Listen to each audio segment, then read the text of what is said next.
All right, kids, here we go. All right, so I will call the Regional School Committee to order at 6:36 p.m. We will do roll call attendance because we have virtual members tonight. Tim.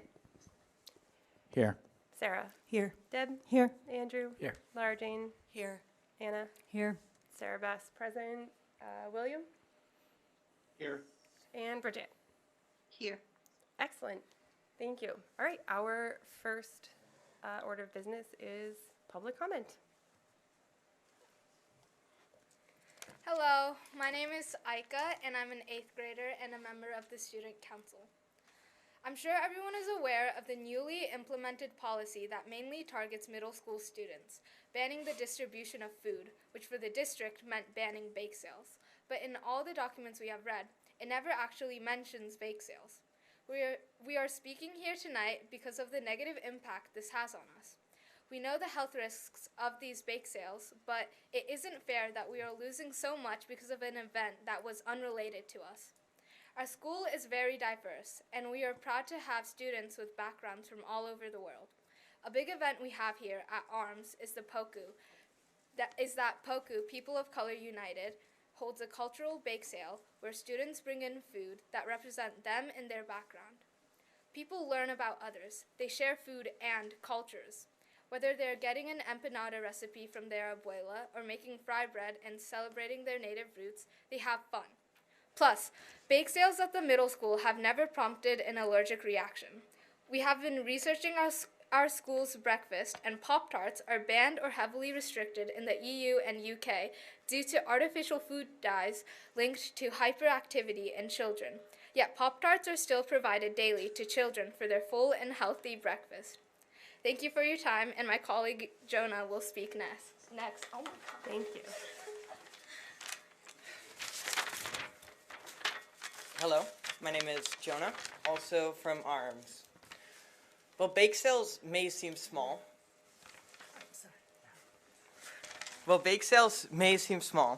they play a crucial role in our school community. They help foster a strong sense of belonging, and the money raised supports clubs and their field trips. An average bake sale makes $300. $300 that the club can use for field trips and fun activities and celebrations. Many of those items will now have to come out of the teacher's pocket. And a simple thing, like a cookie, thanking students who go above and beyond and to go out of the way on a busy Tuesday night to come and see us right now, is impossible. It doesn't matter if they have an allergy or not. We're all punished. Recently, lead has been found in our water fountain. The bathrooms are being closed every other week due to vandalism. Perfume, cologne, sprayed in the hallways and classes are causing asthma attacks. Our ceiling is caving in. These are not new issues. They are ongoing battles. Yet, it seems that banning middle school bake sales, the heart and soul of our school, is pretty high on the agenda. The Student Council reached out to the nurse regarding our school's candygram tradition, proposing to use ring pops along with roses. But our efforts to communicate this to the nurse, she still denied our request without offering any explanation. Unless someone in our school has a sugar allergy, I'm not sure why they rejected it. We deserve some more answers. Thank you. Thank you. Hello, my name is Lily, and I'm an 8th grader. Lily, can you speak into the microphone so we can hear you? Thank you. Hello, my name is Lily, and I'm an 8th grader. There's a difference between banning something and regulating it. You may ban the selling of goods and the fact that teachers will be distributing it, but you can't change the fact that kids will always be sharing food during lunch, and you will only be removing the regulated and monitored bake sales. Number 1, allergy-free items already exist at our bake sales, but we believe that separating items by cafeterias will eliminate the confusion huge crowds and scattered baked goods create. Students by now should know their allergies and can make responsible decisions relating to them. We know that Number 2, we know that kids in the younger grades are more at risk for having an allergic reaction since they may not entirely understand their allergies. Because of this, there should be different rules, which apply to elementary and the one that apply to secondary schools, because of the cognitive differences, allowing us to take on more responsibility. I'm now going to be passing the mic to my friend Sophia.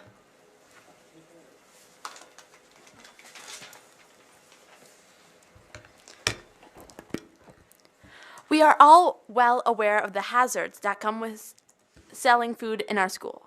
And we are right here, right now, because we care about our peers and our ARMS community. We know that measures need to be taken to make ARMS a safe school.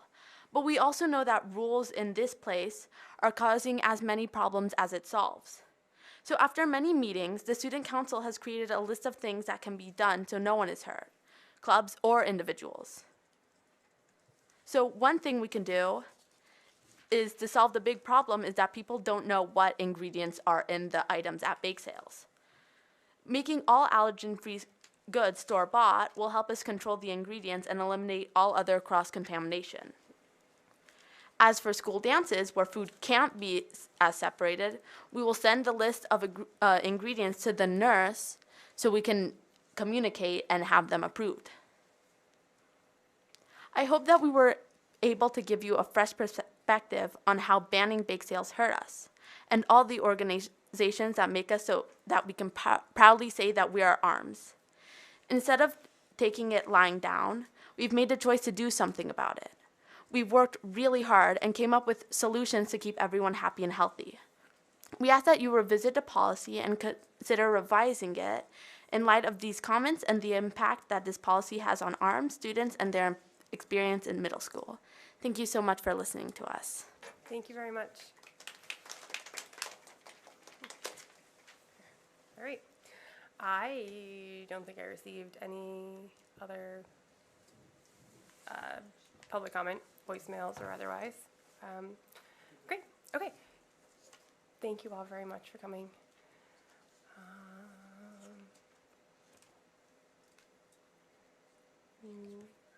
All right. Yep.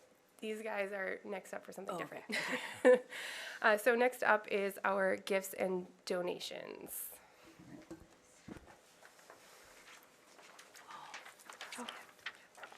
Hi everyone, I'm Nora. I'm Lena. Oh.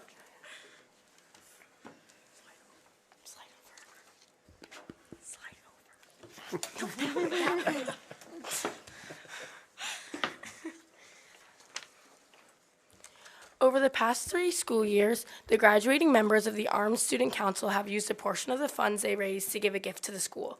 The members of the council and their elected chairs devote significant time and effort to organizing events that build community, create spirit, and raise money for in-school activities and community service organizations in the Amherst area.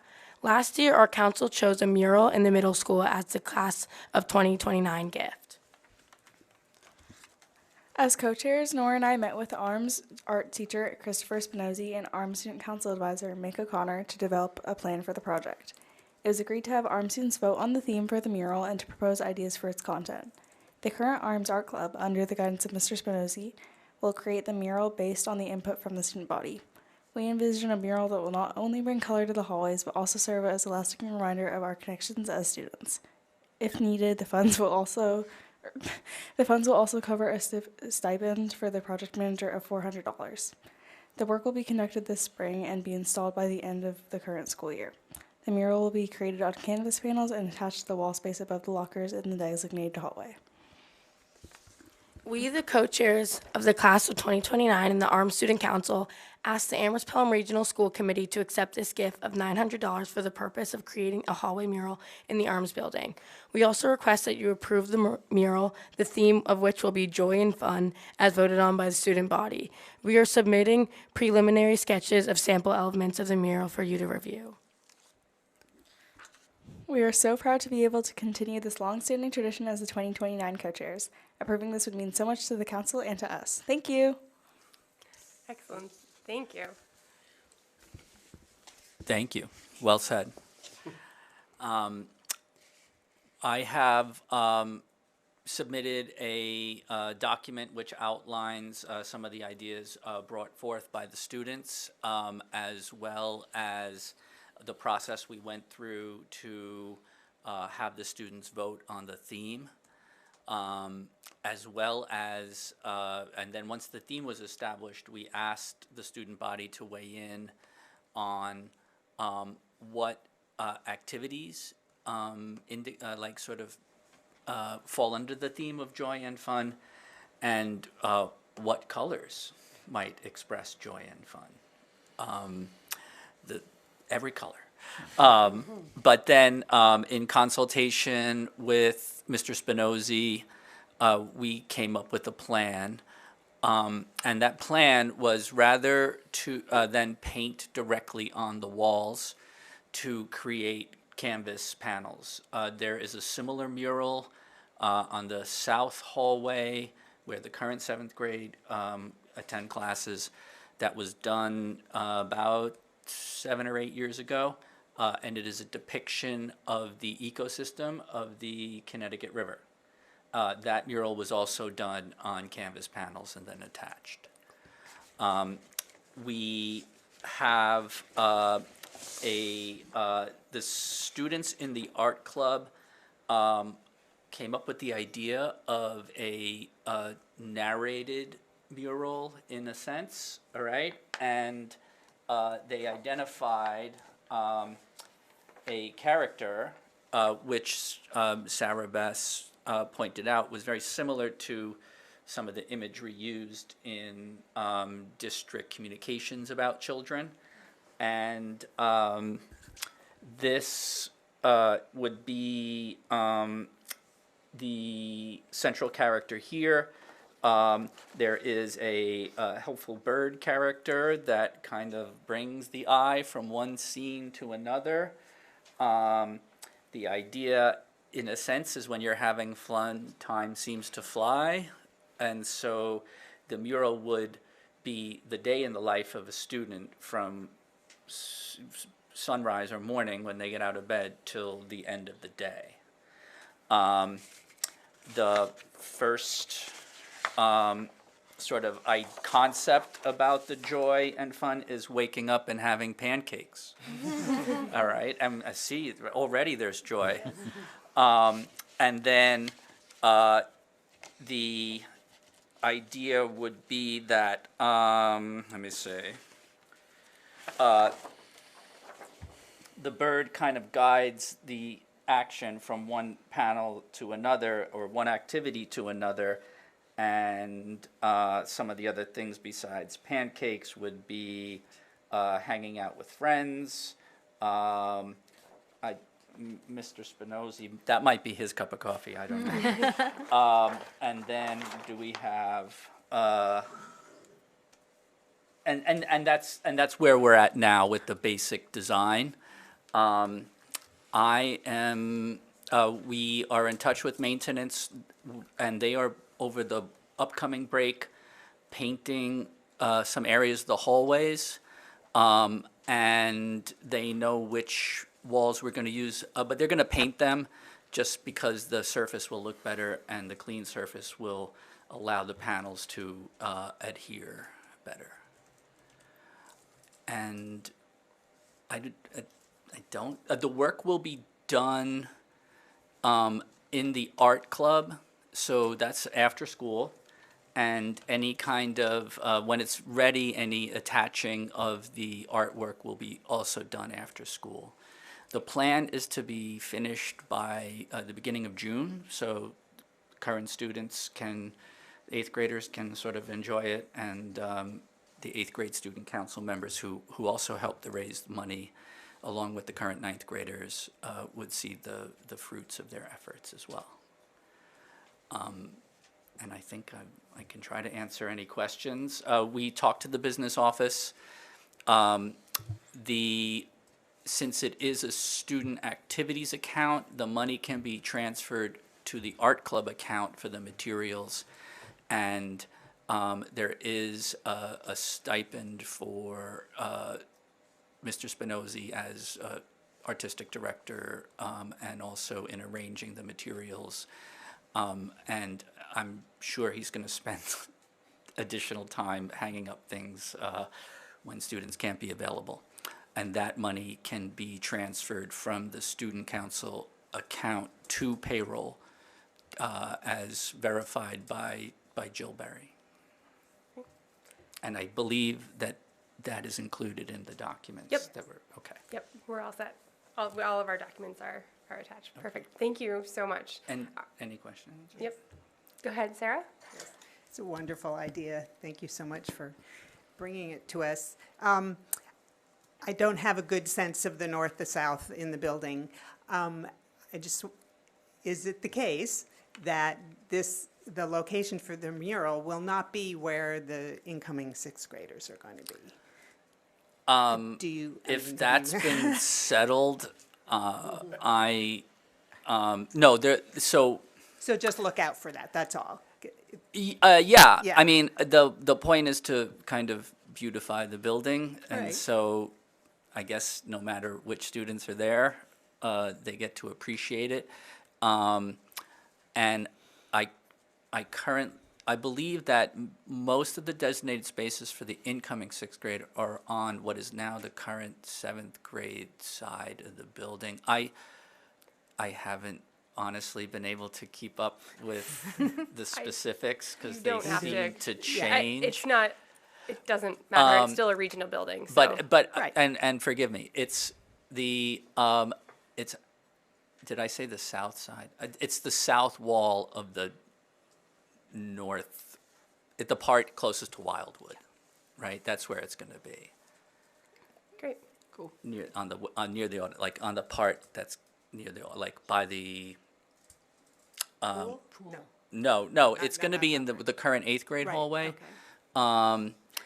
And It's okay. We're good. It's all We're right. good. and it's going to replace a lot of unfinished murals that currently exist on the walls. And so Okay. it'll kind of take care of that issue too. Perfect. Great. Thank you. Andrew, was your hand up? Oh, no, I was pointing You're to. pointing. Yeah, Okay. Dr. Z. Laura Jean. I want to thank all of the students. Can you hear me? I don't know if I'm speaking Yeah. correctly. All of you did a wonderful job speaking in a public space. It's very brave, and you did an awesome job. I would love us to get a tour maybe after. So I would request, if you said I have any questions, my question is, will the student government give the school committee a tour of the murals after they're done? I think they'd love to. And I'm sure the art club would enthusiastically participate in that as well. Dr. Z. Good evening. I just need to clarify a couple of things. Mass General Law does not allow us to use student activities funds to pay salaries. So if the school committee is accepting this gift, you are the only individuals who would allow us to authorize movement out of this student activities funds. You would have to accept it. You would also have to or authorize to allow the business office to move the donations into appropriate accounts so that we do not put ourselves in any audit findings for inappropriate accounting.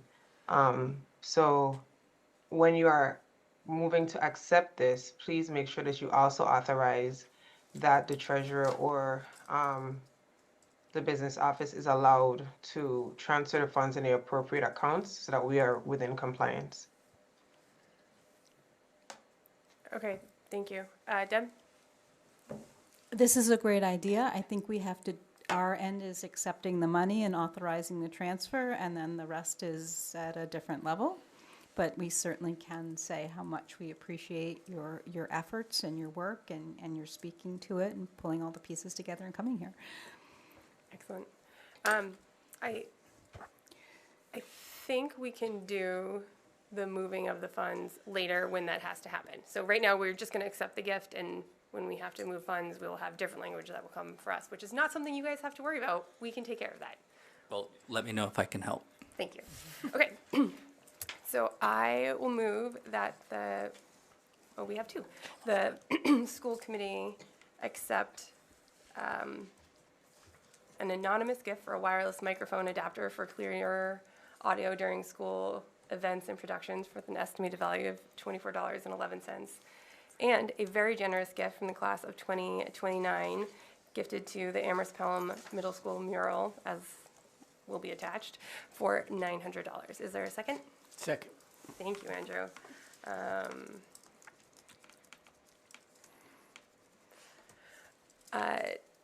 Tim, we have to take a roll call vote. Yes. Sarah? Yes. Deb? Yes. Andrew? Yes. Laura Jane? Definitely. Anna? Yes. Sarah Beth, yes. Bridget? Yes. And William? Yes. Excellent. Thank you Thank all you. so much. Thank you. Thanks for coming. And thanks for all you do for our community.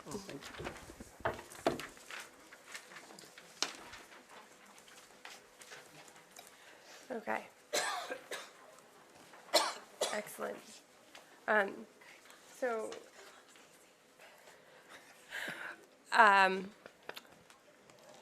for our friends on Zoom, we are working on making it so it makes a ding or a sound or a something when you put your hand up, because right now I can't hear you or tell when it happens. So we're working on that, so I apologize if it takes us an extra minute to call on you. So next up is our FY26 2Q update. Dr. Z. Shannon? Shannon is going to present. Great, thank you. Good evening. You can hear me okay? Yes. Yep. It's lovely, thank you. Okay, so I'm going to give a brief update on our Q2 for the region. Do you have it pulled up on that screen? I haven't used Zoom to present, so I was gonna share it.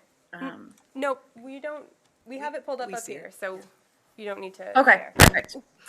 Okay, so right now our salaries are tracking at 35%, which is less than we would typically see at this time of the year. It's always a little bit less because most of the staff start later in Q1, but it's less than we would typically see now because our APA contracts are not yet ratified. So when those are ratified and we pay staff retros, we will see that at a higher percentage. So I anticipate that showing up here in Q3. Our contracts is at 67% right now, and a lot of that is the summer work that's done in the beginning of the year. And so you'll see a majority of those costs are front-loaded in Q1. But overall, salaries right now are tracking on target and as expected to be less than normal given this time period because of those unratified contracts. In our regular education, I have it highlighted yellow on this document. Most of the purchases for like classroom purchases are done at the beginning of the year, and so we incur that right away, and there's not as much as we get through the year. However, there are higher translation costs for contracting out for translations of documents and reports, and so we've encumbered that for the remainder of the fiscal year, which is also pushing this at higher at 64% in Q2. But hopefully we won't have any surprises because we've made estimates for the remainder of the year and those are encumbered. Special education I have as red. We have had some significant out-of-district placements in addition to residential placements. So I am anticipating that in Q3 we would ask for a vote from the regional school committee to utilize our special education stabilization funds to support those residential placements because they're quite costly. Out of district placements are costly to begin with, but residential is more. And our transportation for special education is also significantly costly, and oftentimes the transportation is very close to the cost of the program itself. So we're seeing a lot of pressure in that line because of those out-of-district placements. I'll skip down to our school administration. That's higher at this point, partly because of our printer contracts. I mentioned this when we were doing our budget, that some of these lines were adjusted for the upcoming budget. However, we have unencumbered some of our printer contract things because I found an error from the company. And so in Q3, we'll see a little bit better of a reflection around those, and I'll adjust for the upcoming budget year as well. So that was a good thing. But we do have some legal fees that we've been speaking of with central administration, and then our student activities audit that is being done this year along with our end of year audit. The student activity audit is only done every 3 years by an external auditor, and then internally 1 year. So we only have that cost once every 3 years for student activities. For our let me go to the next one. Facilities, we've had, as you know, the elevator at the high school was in need of repair, which thankfully that was done. And that was an additional $40,000 that we didn't plan on at this point. However, we do have some capital stabilization funds, so I'm not going to ask now that we utilize those funds to help offset that elevator repair. But in Q3, depending on how the budget is balancing, I may request that to cover those costs. And we also have had, as you know, the unfilled HVAC and plumbing position that is in our payroll line, and we've had to contract out for those services. Although the good news is we were just able to hire an HVAC person, which we haven't been able to fill in a really long time. Not the plumbing position though. So a little bit of an offset I'm hoping that we'll see in Q3 and Q4 around that and not contracting out. Our risks and benefits, I have this yellow just because it's 87% and we're halfway through the year. But that cost in there that's driving it as almost fully spent is our Hampshire County retiree assessment. And we save about $30,000 paying that all up front at the beginning of the year. So that's why that category is at 87. So overall, the region's at 48% of the budget, which is typical. However, we might need to use some of the stabilization accounts for facilities and special ed in Q3, and then we'll also ask for any budget transfers between the lines at that point as well, and then possibly in Q4 to do final balancing. Great. Thank you, Shannon. No problem. Any questions? Okay. We're just going to go this way. Tim. Thank you, Shannon. I'm curious well, I guess I have a couple questions. What are the balances in our special education and capital stabilization funds? Approximately. Don't have. Yep, it's about, I want to say 300,000 in special education and some change, and it in the capital it's around 400,000 or so, Okay. if I'm remembering correctly. And what is the mechanism by which we allocate into those funds? So for special education, every year in our budget, there's a line in the big budget book, and it'll say transfer reserve, and we budget a little bit of money in there that we can then move into that stabilization fund to help build the balance. But that had not been done for the past few years to do that. Although last year, at the end of FY25, we were able to move some based on where our budget was to increase the stabilization balance for special ed. For the capital, we have not moved funds there since out of our operating budget in a long time. I was looking at this recently, but I don't remember the fiscal year that we last did it. But the interest revenue that we get on our capital projects, and when we borrow money, does go into that stabilization each year. And school committee, sometimes we also pay interest directly out of there, and we put that forth to the school committee, and that's been happening. Okay, that's January, all good to February know. time. Yeah, thank you. I'm also curious so I'm surprised, I guess, by the amount of savings we get from prepaying, I guess, the full annual premium for the Hampshire County Retiree Assessment. That's a lot of money saved, and that's great. I don't know what the amount is, but I guess I need to learn more about how the process works, how the assessment goes for the Hampshire County Retiree Assessment. Could you just kind of run through that process that you see happen, I guess, each year?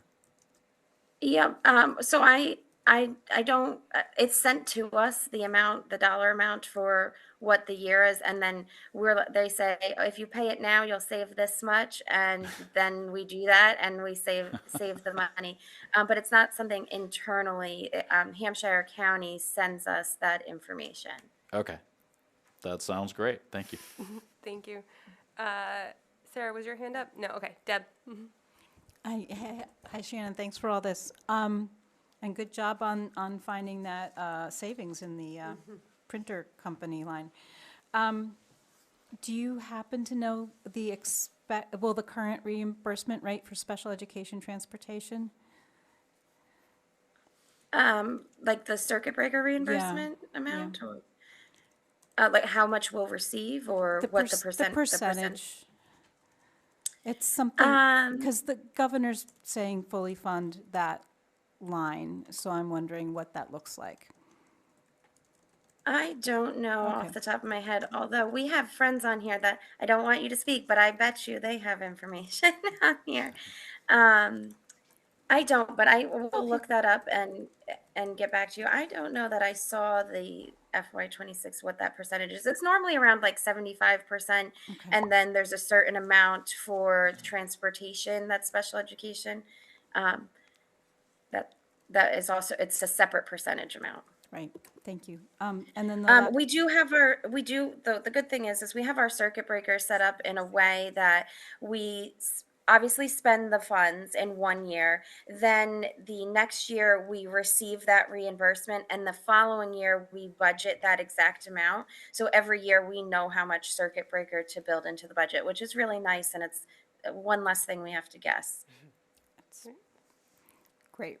And just for the special education expense line, you have it as red. Is that just because it's trending, you're projecting $50,000 over? Yeah, I have it read because there could be additional placements that are forthcoming, and it will have to balance this budget line. And given the residential placements, I do foresee us having to use the special ed stabilization fund. Okay, thank you. And then you asked, and I think Jay wants to chime in. Oh, quick. Sure, go ahead. Hi, I'm Jay Sullivan from Department of Elementary and Secondary Education, and Circuit Breaker is one of the programs that I'm responsible for. So I'm happy to talk about it. One of the things that we've had a really hard time doing is estimating what the claims will be at the end of the fiscal year. They've, especially private school tuitions, they've grown substantially the last couple of years, and we haven't been able to keep up in terms of our projections. But with the Student Opportunity Act, in essence, what it said was that while they're going to include the cost of out-of-district special education transportation, the guarantee is that instructional and tuition costs get paid at the statutory maximum first before any reimbursements are available for transportation. So in the event that more claims come in for instructional and tuition costs, means less money is available for transportation. That happened a lot last year. Last year, we initially posted like 44%, and there was a supplemental budget that was passed to get districts up to the statutory maximum. This year, we're at about 62%. But again, based on poor projections, because we've had a hard time keeping up with the projections. So trying to guesstimate what it's going to be in 27, I would almost guarantee you that we're not going to be paying at 75% because we've been behind the last 3 years. But at least this year we were a little closer at 16 and change. And in FY '26, if there's any money left over after relief, which is going to come in March, that money will just automatically go to the transportation reimbursement. So that transportation reimbursement could go up a little bit at the end of the year in the fourth quarter. So that's how we met. Again, the governor can only put in their budget what we project. And if we're not able to project accurately, and it's been really tough. I mean, we predicted a 20% increase in claims for the current fiscal year. So hopefully that's enough, but time will tell as those claims start coming in July. So I guess that's the best way I can answer that question. Thank you so much, Jay. Thank you. Do you have a follow-up, Deb? Just a plug for that, I want to say millionaire's tax, fair share funding, because that's supposed to be for education. So that's a great place for the governor to use it. Thank you. Thanks, Deb. Just so that you know, there was $190 million from the fair share proposal that was used to fund circuit breaker this year. That's great. There's $2 billion in that, though. It's also for transportation, and there's higher ed and early learning, early education and care as well. Thank you. Sarah Beth, I'm just seeing Bridget's hands up. Thank you. Was there? No. Okay, Bridget. I apologize. Thank you for letting me know. I apologize. I can't see or hear it, so I'm not ignoring you on purpose. I promise. Go ahead, Bridget. Yeah, thanks, Shannon, for the report and for the details, particularly in the narrative. I thought it sort of shows which categories are up that we should be worried about and which ones that we aren't. And I just appreciate the way you lay it all out there. But the question I had is, I was listening to the NPR or something but the local version. And I heard that Great Barrington was asking for transportation costs from its free cash for Berkshire Hills Academy transportation. And I wondered if we've considered or thought about if we're over in certain categories of looking at free cash.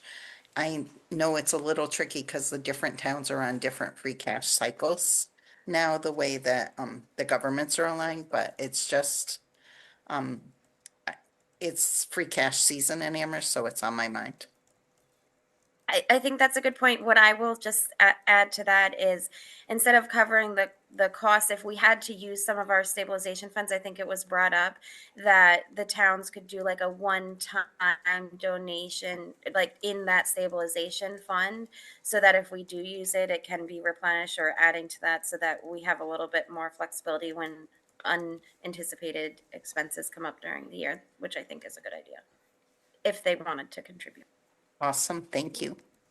Thank you. Anna? So what I was noticing in the document is that the the central administration expenses are sort of borderline concerning. And I was just wondering what's causing the central administration costs to be higher than expected. It's mainly legal fees. Yeah, okay. The additional audit. It will come down some because this printer contract was resolved and we were able to unencumber some of those funds. But it's mainly those factors. So you said the additional audit. How, I don't fully understand the process for deciding to do an audit and who approves the idea to do an audit and how that works. Can you explain that to me a little bit? So we're required by...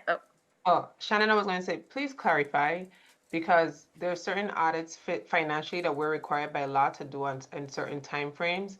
So outside of our yearly financial audit, this year we are up for a student activities audit that we have to bring in an outside auditor to do. Shannon? Yep. So we're required by DESE to have an audit every year for our end of year report and financial statements. And then every 3 years, we're required to have an external auditor for our student activities audit.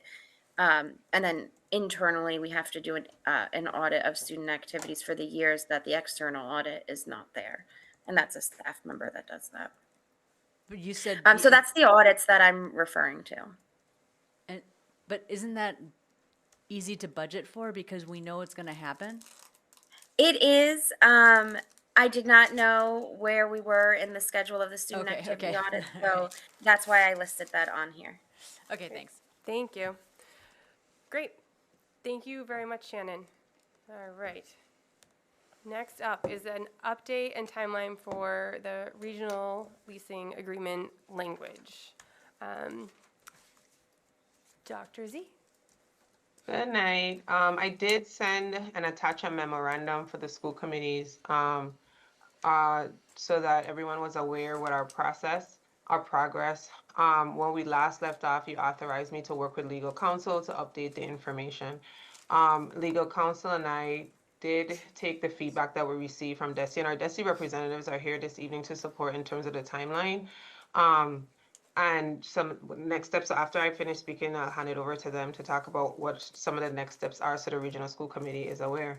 In that, you also authorize us to change the language or update the language to reflect Town of Amherst's current governmental structure. However, our district council has tried to be in contact with the TOAs, well, Town of Amherst District Council, with no immediate feedback. Our council has recommended that we move forward with our singular amendment. Due to our timelines and the fact that this has to go before the towns, we wanted to, I agreed, and so we moved forward. We submitted the draft amendment to DESI, our DESI representatives, and that's also attached. You can see on what is listed as page 5, section 6, subsection G, that we're really just aligning the regional agreement lease language in alignment to Mass General laws. And then I think Michelle, Christine, Jay, you want to talk about what our next steps are? Yeah, I'm going to let Michelle and Christine talk about this because they're the experts in terms of the process. Thank you. Okay, my name is Christine Lynch. I'm a management consultant for the Office of Regional Governance at the Department of Elementary and Secondary Education. Both Michelle and I have worked with Dr. Z and others in the district on a variety of issues, and obviously including the proposed amendment to the Regional School District Agreement. Just by way of background, any amendment to a regional school district agreement requires the approval of the Commissioner of Elementary and Secondary Education. So we have reviewed the amendment. We, meaning Michelle and myself, have reviewed the agreement that was presented to us. And we have forwarded that to our legal office, who must also weigh in terms of whether or not the agreement language meets the requirements of law and regulations. So we're waiting for a response from our legal office, but we have raised it with them. We have had a discussion with them. We will need to wait until we hear back, but we're not necessarily anticipating any major problems. But once we hear back from our legal office, and assuming, things are fine, we can let Dr. Z and all of you know that in fact the agreement meets staff approval and it's safe to present to your town for your town meeting approval. After town meeting approval, it would then be submitted back to the department for the commissioner's approval. So the commissioner approves amendments, regional agreements or amendments to regional agreements after the local town meetings approve it. So we go through this preliminary process with staff review, legal review, to ensure that the language meets our laws, regulations, so that we can make a positive recommendation to the commissioner that he in fact approve it once your member towns do.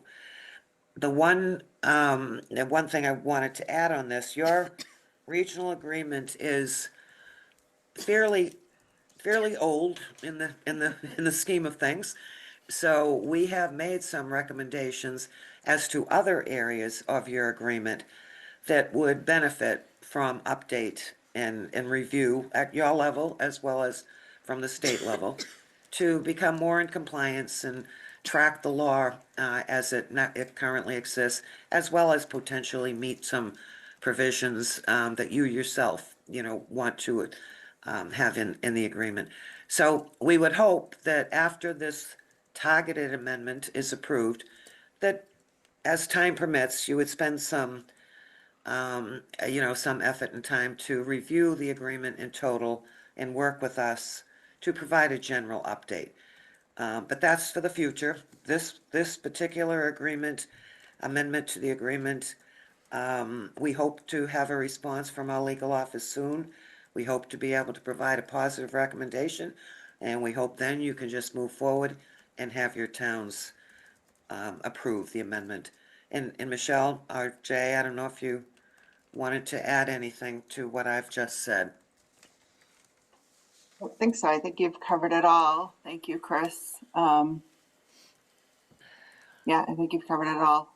Unless Dr. Z, are there any particular concerns or questions you'd like us to address regarding the amendment to the agreement? I know it's a very narrow one, similar to some of the ones you all may be familiar with from the last, like 25 back to 17. You had about, I don't know, I think it was 7 or 8 amendments, just very narrow amendments addressing your assessment provision. So it would be dealt with similar to those. So I don't. I think that at this time, I do ask that the school committee take into consideration the timeline, and the fact that right now towns have already set their deadlines for town warrant language to be submitted. I did have a suggested motion, but I've recently learned that I'm going to leave my suggestions on the side. So I did hand it to the chair to say, hey, hold this. I'm going to say, I know I'm going to be virtual. I'm going to say this just in case. But there is a suggested motion. But the request would be for you to approve the moving forward of the amendment subject to legal review at DESI, and then if there is any concerns, authorize the superintendent and legal counsel to make those edits, submit the requirements to the towns and keep you updated. So I think with the time frame and with us waiting for DESI legal, just allowing us to be able to submit that and have a timely turnaround without having to call an emergency meeting or having to bring things back. But with that, a part of the recommended language be that ongoing updates be provided to the regional school committee regarding DESI recommendations. So if legal says, add this code, I will definitely let you know, author and allowing us to move forward. Great, thank you. Sarah. Yeah, my question is about the calendar. So for this to be on a warrant for the member towns, or the 3 towns that have town meeting, is it the same 40-day notice? Like that we submit the budget, I think, 40 days in advance? Or is it a different, maybe since it's so small and doesn't involve money, is it the same deadline? I think it's the same deadlines. I only know of, I don't have the deadline listing in front of me, but I do know that I would like to get, once the review comes in, we should be able to get this moving forward. I don't know the exact deadlines, but I think it is the 40 days or before, because they have to be under legal review as well. I think the warrants are under legal review by the towns before they get issued. There's not if I could just add, to my knowledge, there is not a requirement under the regional school district law in terms of the amount of days needed prior to submitting a warrant. I believe it's up to the towns. I think they have each town might have a certain time frame in which they would expect to receive information to be placed on their warrants. So would it be helpful to DESI's lawyer, legal team to know what those deadlines are? Or, I mean. Well, if I can chime in, I do think those two processes can work in unison. So that I think we're all preparing to say, I think there's a drop dead date that Dr. Z has in mind after dealing with the communities, and we're all trying to make sure that we meet that deadline so that all the language is all ready for the town meeting warrants that will be necessary. Okay, thank you. Thank you. Deb? Thank you. Yeah, I just looked it up. Pelham's 40 days. Just Pelham? But no, I just looked up Pelham. This is really helpful. Christine, I think you mentioned some recommendations. Is that a document that Dr. Z has, or is that forthcoming for future changes to, suggestions for the future changes to the regional agreement? I think I have an initial draft from when I first came in of suggested updates. Note that a lot of regulations have also been updated since that draft. So a part of the memorandum that I would write to the commissioner asking him to update this would be that we would we would fully review our regional agreement once this singular is approved. And so Mark has also, in his review, had identified that there are other areas that would really need to be updated into the regional agreement. So I do have the initial draft from earlier, but there are other regulations that we need to come into alignment with. Yes, and I just add, and Dr. Z is entirely right, we did a preliminary review. It wasn't, I wouldn't not say it was necessarily 100% comprehensive review. And there have been some changes, as been mentioned, that the regulations have been changed in the interim. Department of Elementary and Secondary Education, regional school district regulations have been changed in the interim. So there might be some additional areas that we would point out in working with the district on a full, review and a full amendment to the agreement. The other thing I would just mention is we do it, obviously, Michelle and I review this for legal requirements along with our legal office, policy issues, things of that sort, our experience in dealing with other agreements in the past. We always encourage the district itself, though, to look at it with the view towards, this is your Bible. This is what's governing how you function as a four-town group, and things that make sense to you. So there's things that we, like that we would not know. So it is important that, from the local perspective, you look at it yourselves and, see if there's some information in there that might need to be changed or added, to provide additional guidance as you move on, as a regional school district. So those things we can only react to. We can't introduce them. Would have to react to issues that are raised at the local level. Yeah. Follow up? Yeah, it'd be great to get just that initial draft. I understand it's going to be revised, but just to get a sense, it's going to be a long process to get it through towns. And obviously, if we don't make it this time next year, it's going to be another year. So that gets really complicated really quickly, and the timeline gets really tight. I had other questions, so you can put me on the end. Put you back at the bottom. Okay. Anna? So I know that we had talked about changing some language to refer to Amherst's current town governance structure. Is that going to be incorporated in some of the updates that are submitted? No. Not this current, not in the when we open the full agreement, but because of our timelines and making sure we can move forward and the delay in correspondence between legal counsels, we're just going to move forward with this singular amendment and then have to open the entire agreement and update to meet everything. Okay. Thank you. Tim? Thank you.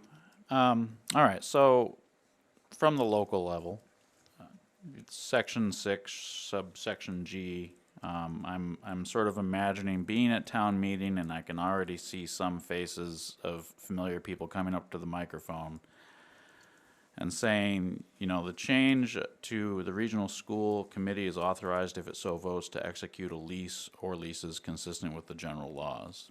and they will balk at the open-endedness of that clause. So is there any reason we should not add some kind of additional language that says or contains what those leases might be for? So our lease, like, the regional school committee is responsible for the building, right? So if for some reason someone wants to use space for it, it is the regions to decide how to do that. It's not on the towns. Does that make sense? Am I answering your question? No, you're not. Oh, okay, sorry. So the towns are going to vote on these changes.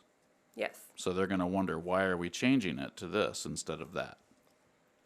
So So- they're going to say, might we provide some language in the agreement that says what the object of these leases can be? So are you talking about the facility use? Because the whole section talks about capital costs, operating costs, different things. And so I think that we can explain to the towns why we're changing this and leasing the space. But we also know that, for example, to provide space for educational purposes, we may, if we may provide a lease to our, I'm just calling something out. We may provide our lease to spaces for office space, right? To another entity for office spaces, because we have space within our building that could be used for office space. That's not an educational purpose, but the use of the building does go back and profit the region. We may create an agreement to use our pool 3 days a week for 3 months, and the revenue comes back to the region. So the opportunity really comes in terms of the law. The law doesn't have specifics in terms of what the lease is supposed to look like, all of those things. And then also in terms of why this language is changing was because this is a 4-town region, and that previous language gave one town autonomy over leases over the other 3. Thank you. Are you all set, Tim? I understand what you're saying. I mean, the section that this is in is about apportionment and payment of costs incurred by the district. So I don't quite follow that answers the question of what the object of these leases would be.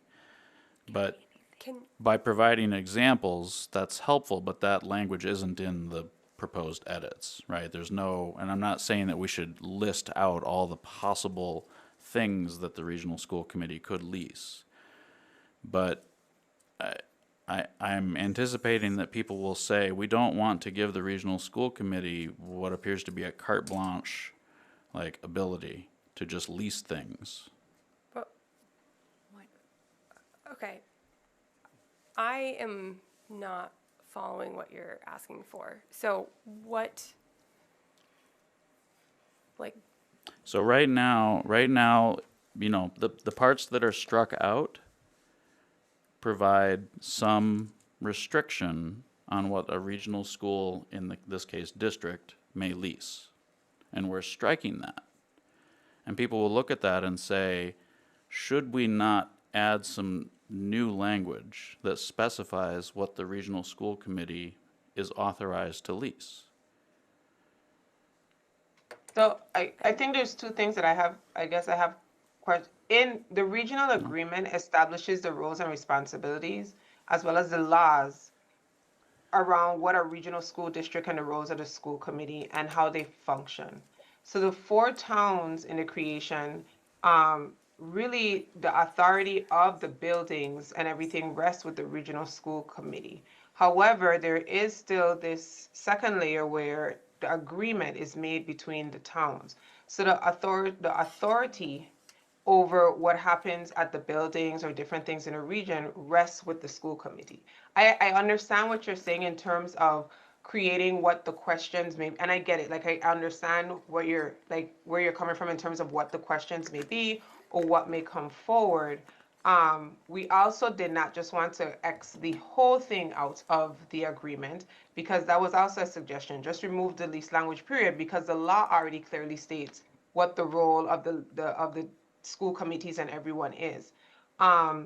So I guess for me, I'm not quite sure how to answer that, and I would need time to think about it. So I asked just for time for us to think about that, in terms of framing it to the towns and giving, knowing that when I go to town meetings, Tim, I would have to ask you to, as a resident of Leverett, to allow me to speak to explain. I would want to make sure that I could frame it so that either you or I would be able to explain this to the larger body. And I think that's where some of this is coming from. So I just need that opportunity. Okay, well, so just, Can I ask Chris a clarifying question?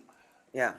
Chris, are you aware of any 3 or 4 town regions that one member can handcuff the entire regional school committee in terms of leases, like this one does? No. And a couple of things I was going to add. Number one, going along with the concept of amending the whole regional agreement, that particular section is that particular language is in the wrong section of the agreement. That's to what I begin thought. with. So there's number one. It has nothing, that particular section has nothing whatsoever to do with assessments and apportionment of costs. It's entirely in the wrong section. So there's something to work on at a later point in time. Two, primarily those leases are leases, as the superintendent was providing some examples. They're leases with the local cable company, or they're leases with some early childhood provider of a couple of rooms in the building. They're leases that may have, the school committee has the right to negotiate on an individual basis with whoever the leasee is. You know, so there needs to be some open-ended conversations to say for how long, how much space are you leasing it for, how much money would you be providing to the regional school committee. So there needs to be some open-ended conversations in terms of that, because the situations may change depending on who you're leasing the space or spaces to. And the law, as has already been mentioned, outlines, you know, some restrictions in terms of, under the law, some restrictions that the school committee is under. And it also requires that the Commissioner of Elementary and Secondary Education needs to approve these spaces that may be leased by a regional school committee to a third party, if it's in fact in an operating school, which this would be.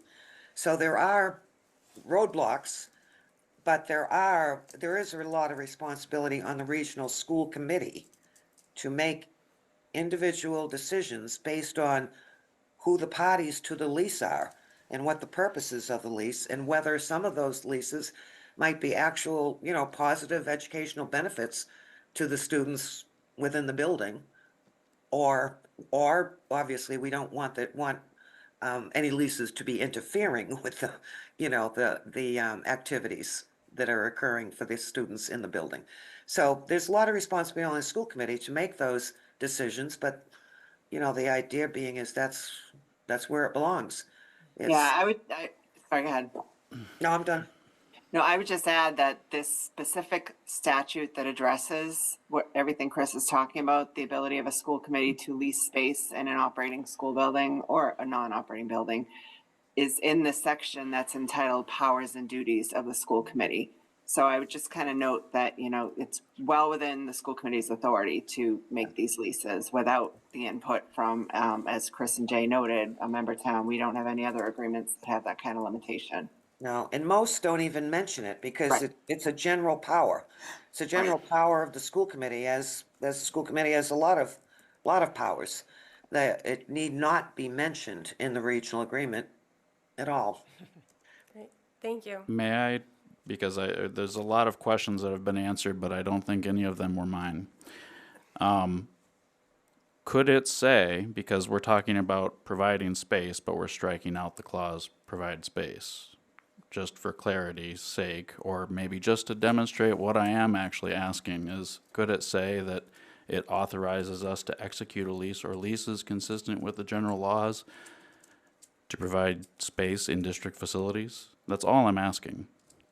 It's just, I don't see the point of striking out the object of these leases. We can make it general, but it will help people to understand the change that we're proposing in the agreement if we say, these leases are going to be about using district facilities to do stuff. That's it. Okay. We can have that to think about. Sarah?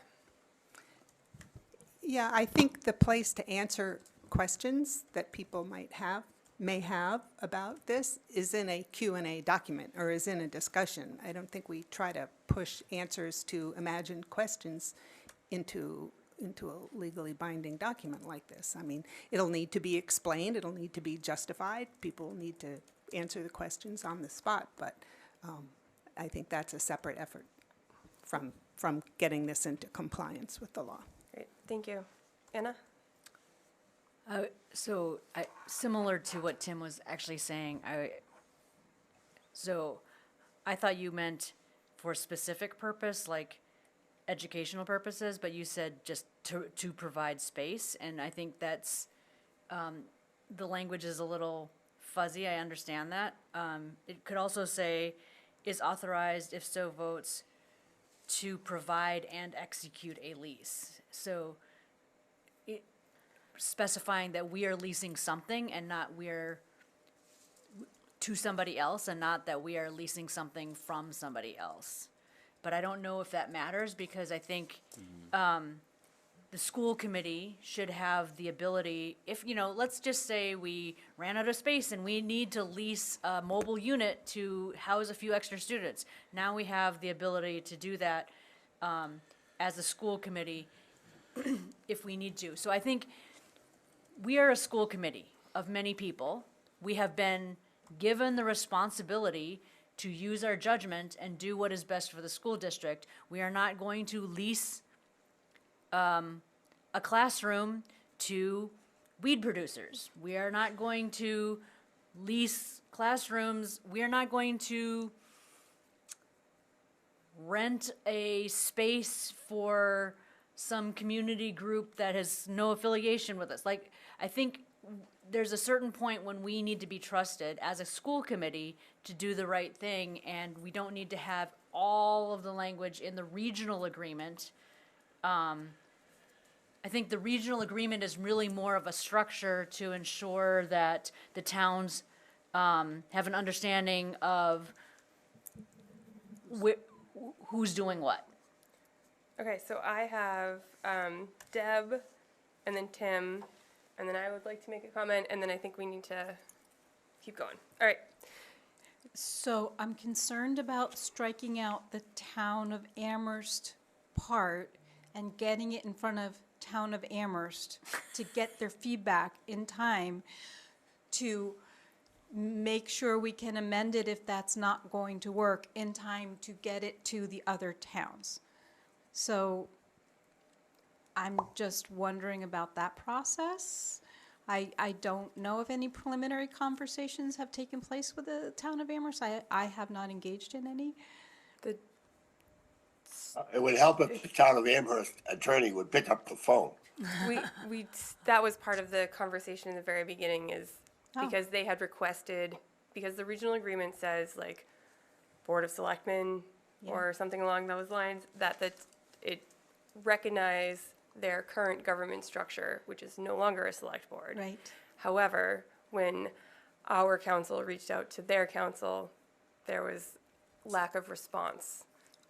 And so we have, in order to make sure we meet our deadlines to make it on town warrants for Leverett, Pelham, and Shutesbury, we need to be able to move forward without that. That's helpful to know. Thank you. I have two more. Okay.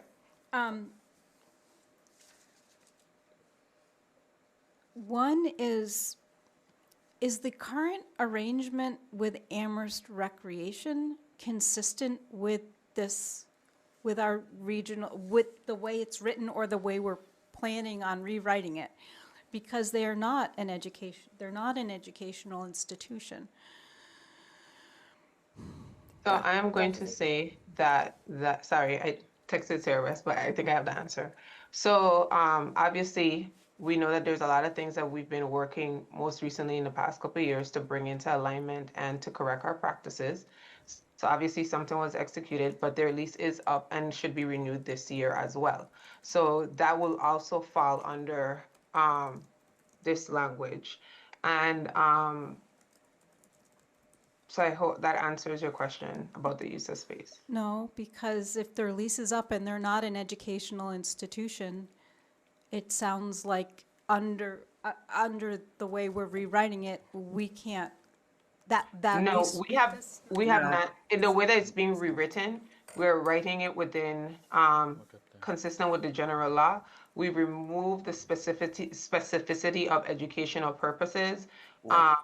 So we've outlined it, like what Anna is saying, it allows us to determine not just the use of our building, but our property. Just I want you to know, the law also outlines the property use. So that's why this is like very generic, like the law outlines specifically what we can and can't do.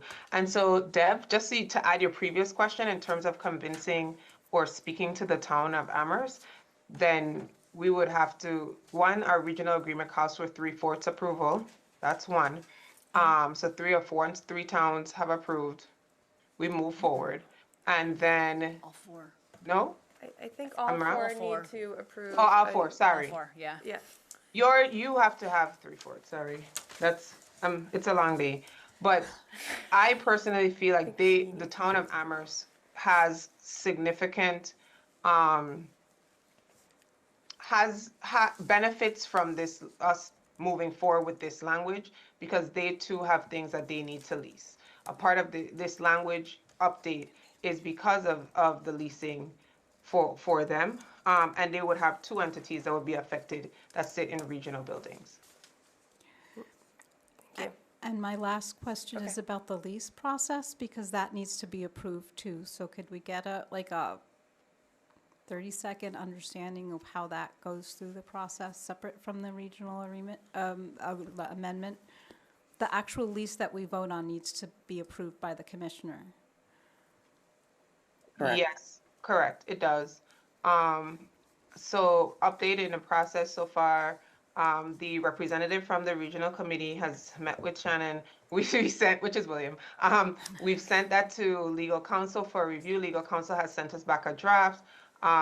We need to schedule a next set of meetings to review that draft and then to schedule meetings to move forward. However, we need to get this updated. And in terms of the timeline, the lease would actually go forth before the commissioner, I think at the end of year meeting. So I have to get it to Desi by early May, late April, early May. Yeah, I think sorry, Dr. Z, I think you have a little more wiggle room than that, but we can talk about that later, because it doesn't have to go before the Board of Ed. Yeah. Just the commissioner, yeah. Awesome, thank you. Thank you. I will say I am in support of moving forward with the language as it is written. I think bringing ourselves more in line with whatever current general law is a good thing. And yeah, I like the way it's written as it is in blue. Yeah. Tim, final comments. Thank you.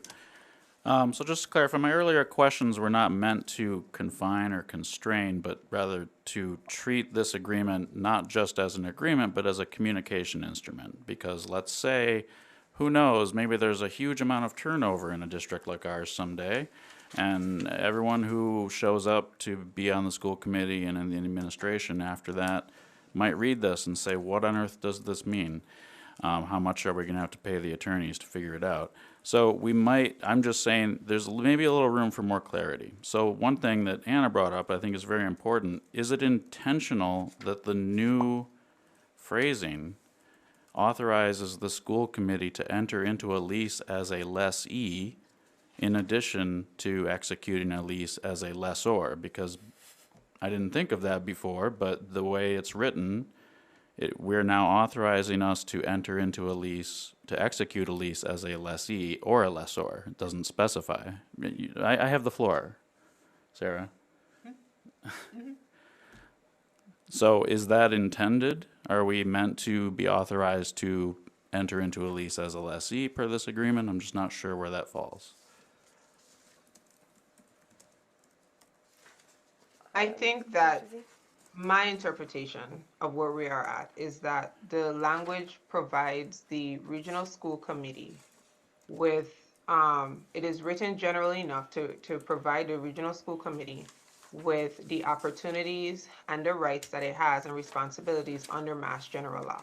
Whether that means to execute a lease in terms of if you need to lease space, I'm trying to pull up the law in front of me, but it more to say specifically, and I am not an attorney. That's not what any of my Yeah, I duties get that. Well, let me clarify. So does the regional agreement specify elsewhere in the document that we can enter into a lease as a lessee, that we can start renting something for district purposes?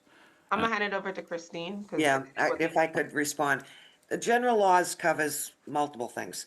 It allows a regional school committee, we talked about the powers and duties of a regional school committee. So if you want to make reference to this very specific general law, I mean, that might be if that would, if that would be helpful to alleviate your concern. But the general law allows the regional school committee to lease land or buildings, equipment, anything basically. And it also allows the regional school committee to lease to another third party, as primarily what we've been discussing here. So the general law referenced here covers all of that. But if you want to, there's 3 different subsections in Chapter 71, Section 16. And it is, let me just get back to it again. It is section 16R. No, it's 16, I was going to say P, Q, and R. Oh, sorry. Okay. Covers the 3 different ways.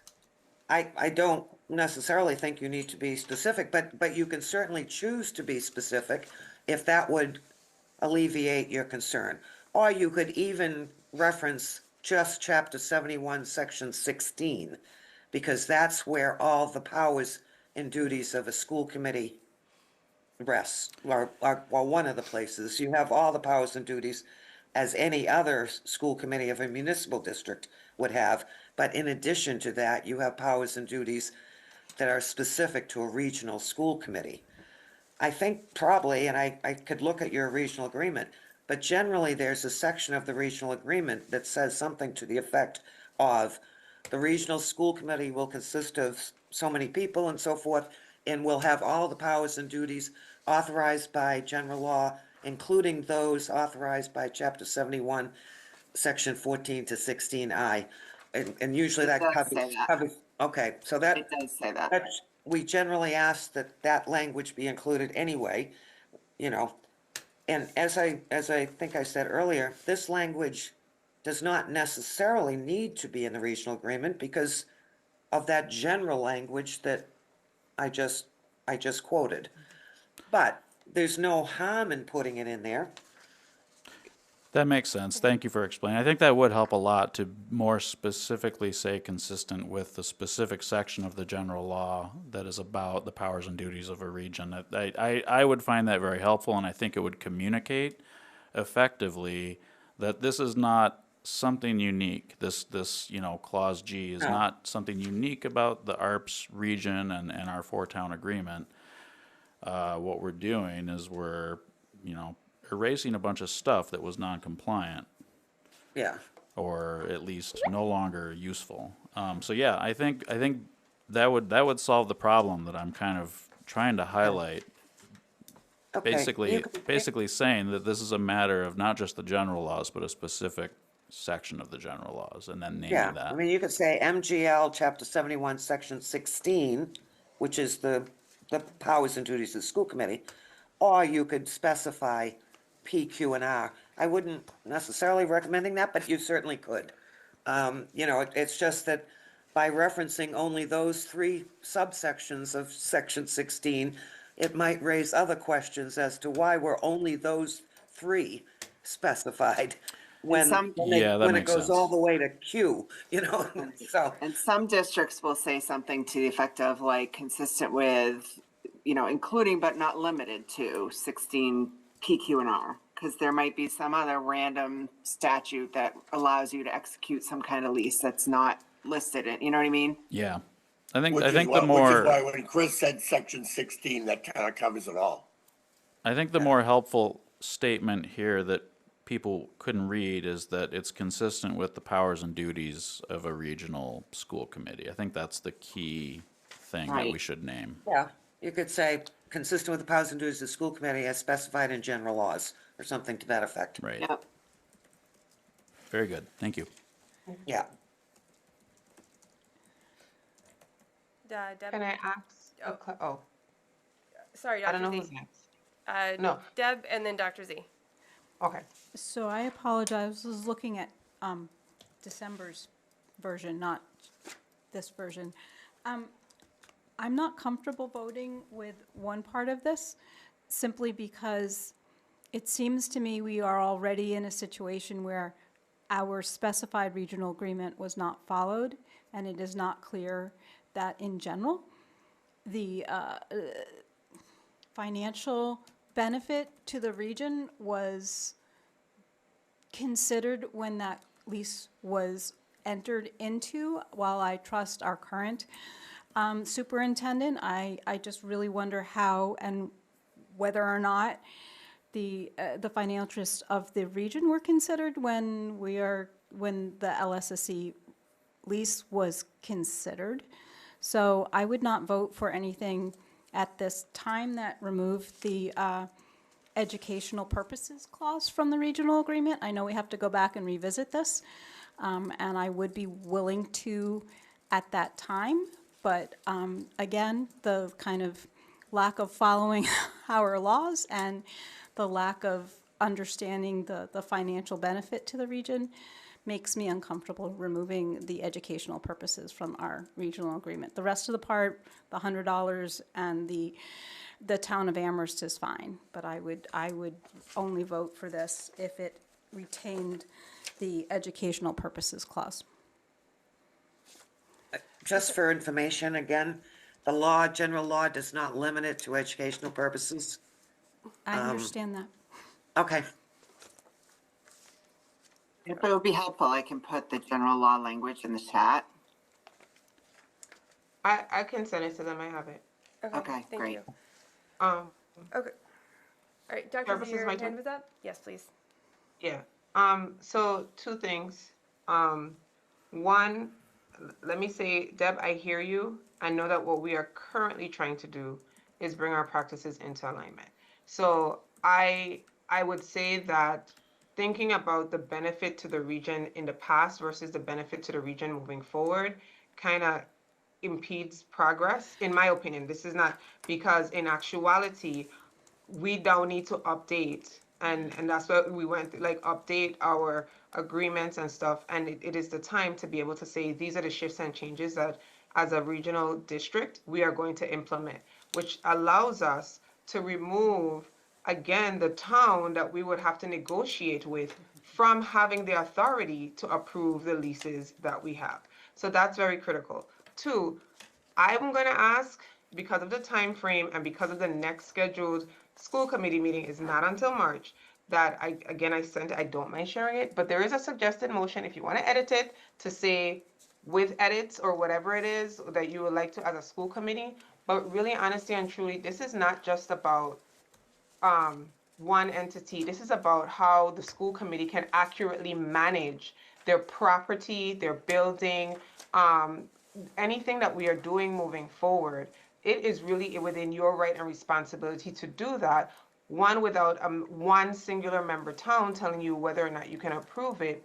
And two, with the full scope, like there's been, I'm gonna say, people have asked, what are you gonna do with the middle school in years to come? We've had different conversations about what are you gonna do? Like, the real honesty is the conversations around the property, the building. The law talks about leasing, you being a leasee or a leaser. That rests within the powers and responsibility of the school committee. And the language is truly to just put that power back to you without any additional supports and without any restrictions on how much you are in the current market rate charging for your buildings, your space, and anything else. Because that is also in the language that is being redacted. There was a set restriction. The law does not have a restriction on any of these things. So the easiest thing is to come into compliance with the law, which gives you the full responsibility and power outside of after you develop a lease, the commissioner approves, but the real initial power rests with the school committee in terms of what are the stipulations, how much the space costs, what space are you renting. If you decide to rent the parking lot for 6 months to someone, that's your property. That's your right and responsibility to set that framework, and that's what the law allows. So I just wanted to say, I wanted to circle us back to the motion, but Deb, I also wanted to say that we can't live in what was. We have to make sure we clarify what we're moving forward towards. You have me on the parking lot. Okay, Anna. Almost. I move to approve the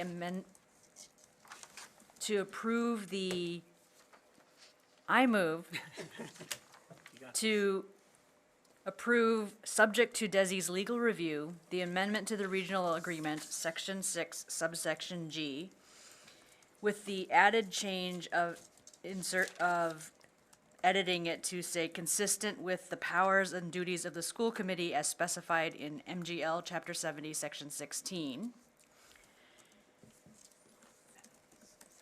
Shall be submitted to the 4 member towns for approval. Further moved that the school committee authorize the superintendent in consultation with district legal counsel to incorporate any required or recommended revisions identified through Desi's legal review to submit the final amendment for placement on the appropriate town meeting warrants or agendas for consideration and vote, and to provide ongoing updates to the regional school committee regarding Desi recommendations, final language, and the status of town submissions. Second, Tim.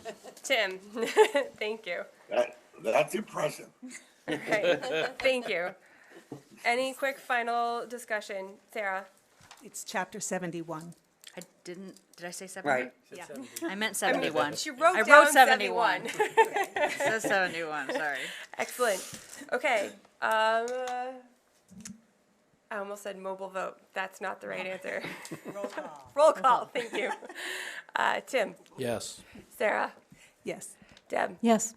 Andrew? Yes. Laura Jane? Yes. Anna? Yes. Sarah Vess, yes. Bridget? Yes. And William? Yes. Excellent, thank you. It is unanimous. Thank you to the Regional School Committee. Thank you to Michelle, Christine, and Jay from DESI for coming out and supporting this. Anna, can you send me a picture so I can send Michelle and Christine and Jay the language, and then they can resubmit to legal, please? I hope you can read it. Yeah, I'll type it up and get it to you. Okay, all right, thank you. Thank you very much. Thank you, thank you. My handwriting is really bad. Great, thank you. Thank you all. Appreciate Thanks your very help. much. Thank you. Really appreciate it. Desi, Thank for you. joining Have a us. good night. Thank you very much. Good luck. Bye. Take care. Bye-bye. Well, everyone. Bye-bye now. All right. Point of order, request a 5-minute recess? 3-minute recess? Yep, all right, 3 minutes, go, quick.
that is a thing that is gonna come before the school committee, we cannot talk about it because it's not an agenda item, and there are too many of us here.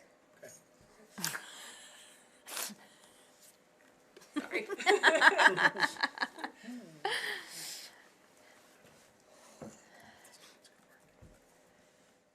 Okay, we're back. All right.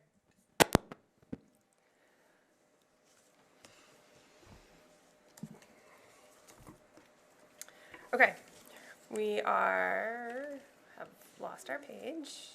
Here we go. Okay, so we are back in session. Dr. Z, are you here? Okay, if it is okay with the committee, wait, we're back to session at 8:08. Okay. If it's okay with the committee, we can do the subcommittee charge conversation for 2 seconds. Just switch those two agenda items, if that's all right with everyone.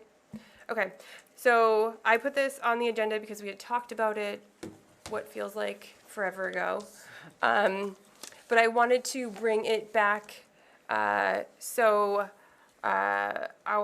subcommittees, on the subcommittee list, there is a teeny tiny little blurb about what they are or do or oversee, or not oversee, but examine.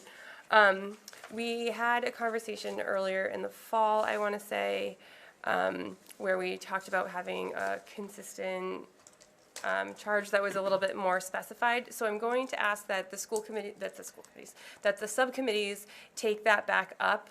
And when we come back in March, we can bring this back to the full committee to vote on the charges.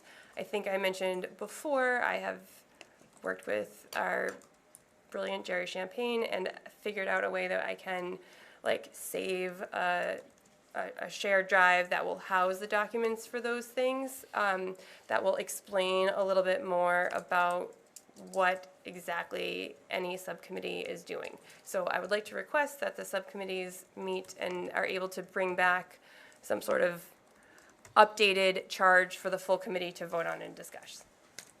Deb.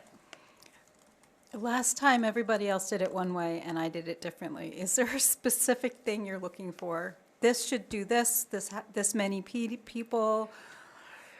Yeah, so when we look at the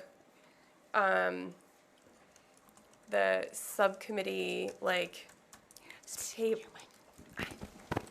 the subcommittee table, it's not very clear, especially some of the committees, exactly what we need to be doing, right? So, for example, let me pull one up real quick.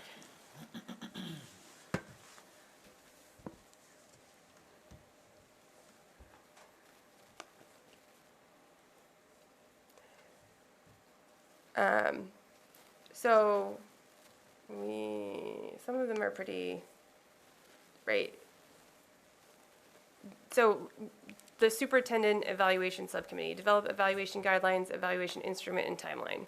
So I think if we can have a little bit more information about what exactly we're doing, right? So that means helping write, like creating the matrix that the superintendent, so we know when we are looking at these, what the expectation is for these subcommittees, and then we can try and be more productive. That is my thinking about this. Sarah.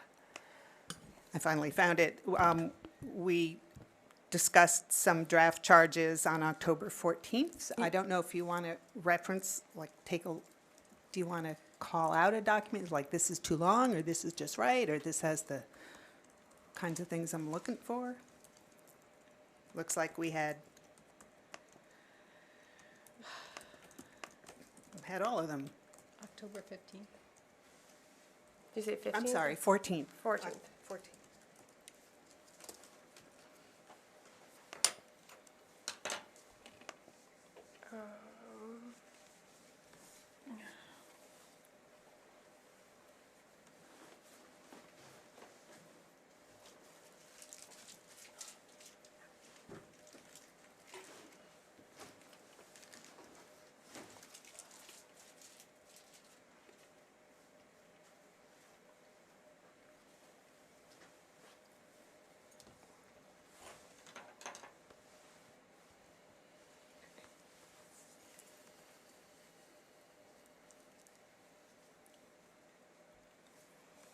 I think it looks like the budget and audit one, you know, composition, purpose, scope of work. I think I'm thinking something more along those lines, kind of a one-pager that can be, I probably should have written a one-pager just for this, but I didn't. So that's more of what I was thinking on the lines of. Yep, go ahead. The town of Amherst has a mock-up for like all of theirs. I'll send you that in case it's helpful. That would be great. Yes, thank you. Okay.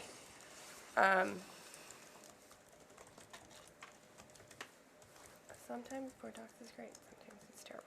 Okay, great. Dr. Z, update on school day start and end times. Hi, everyone. I attached the update to the school committee. I think the last time we talked about this was in December. And so since then, the team has been doing some work. As you know, a caregiver survey was distributed to the community. We've gotten some feedback, and we took that feedback and questions and we compiled it into a Q&A.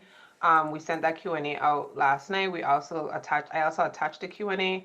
Our goal is, the original closing date was today, but we've extended it to the 16th because we wanted to make sure questions were answered. And we also wanted a broader participation pool. One of the things that became very clear to us from the feedback was a lot of the community members weren't very clear on what we lost, like what was the original intent of the flex block and what we truly lost, and so what we were trying to gain back.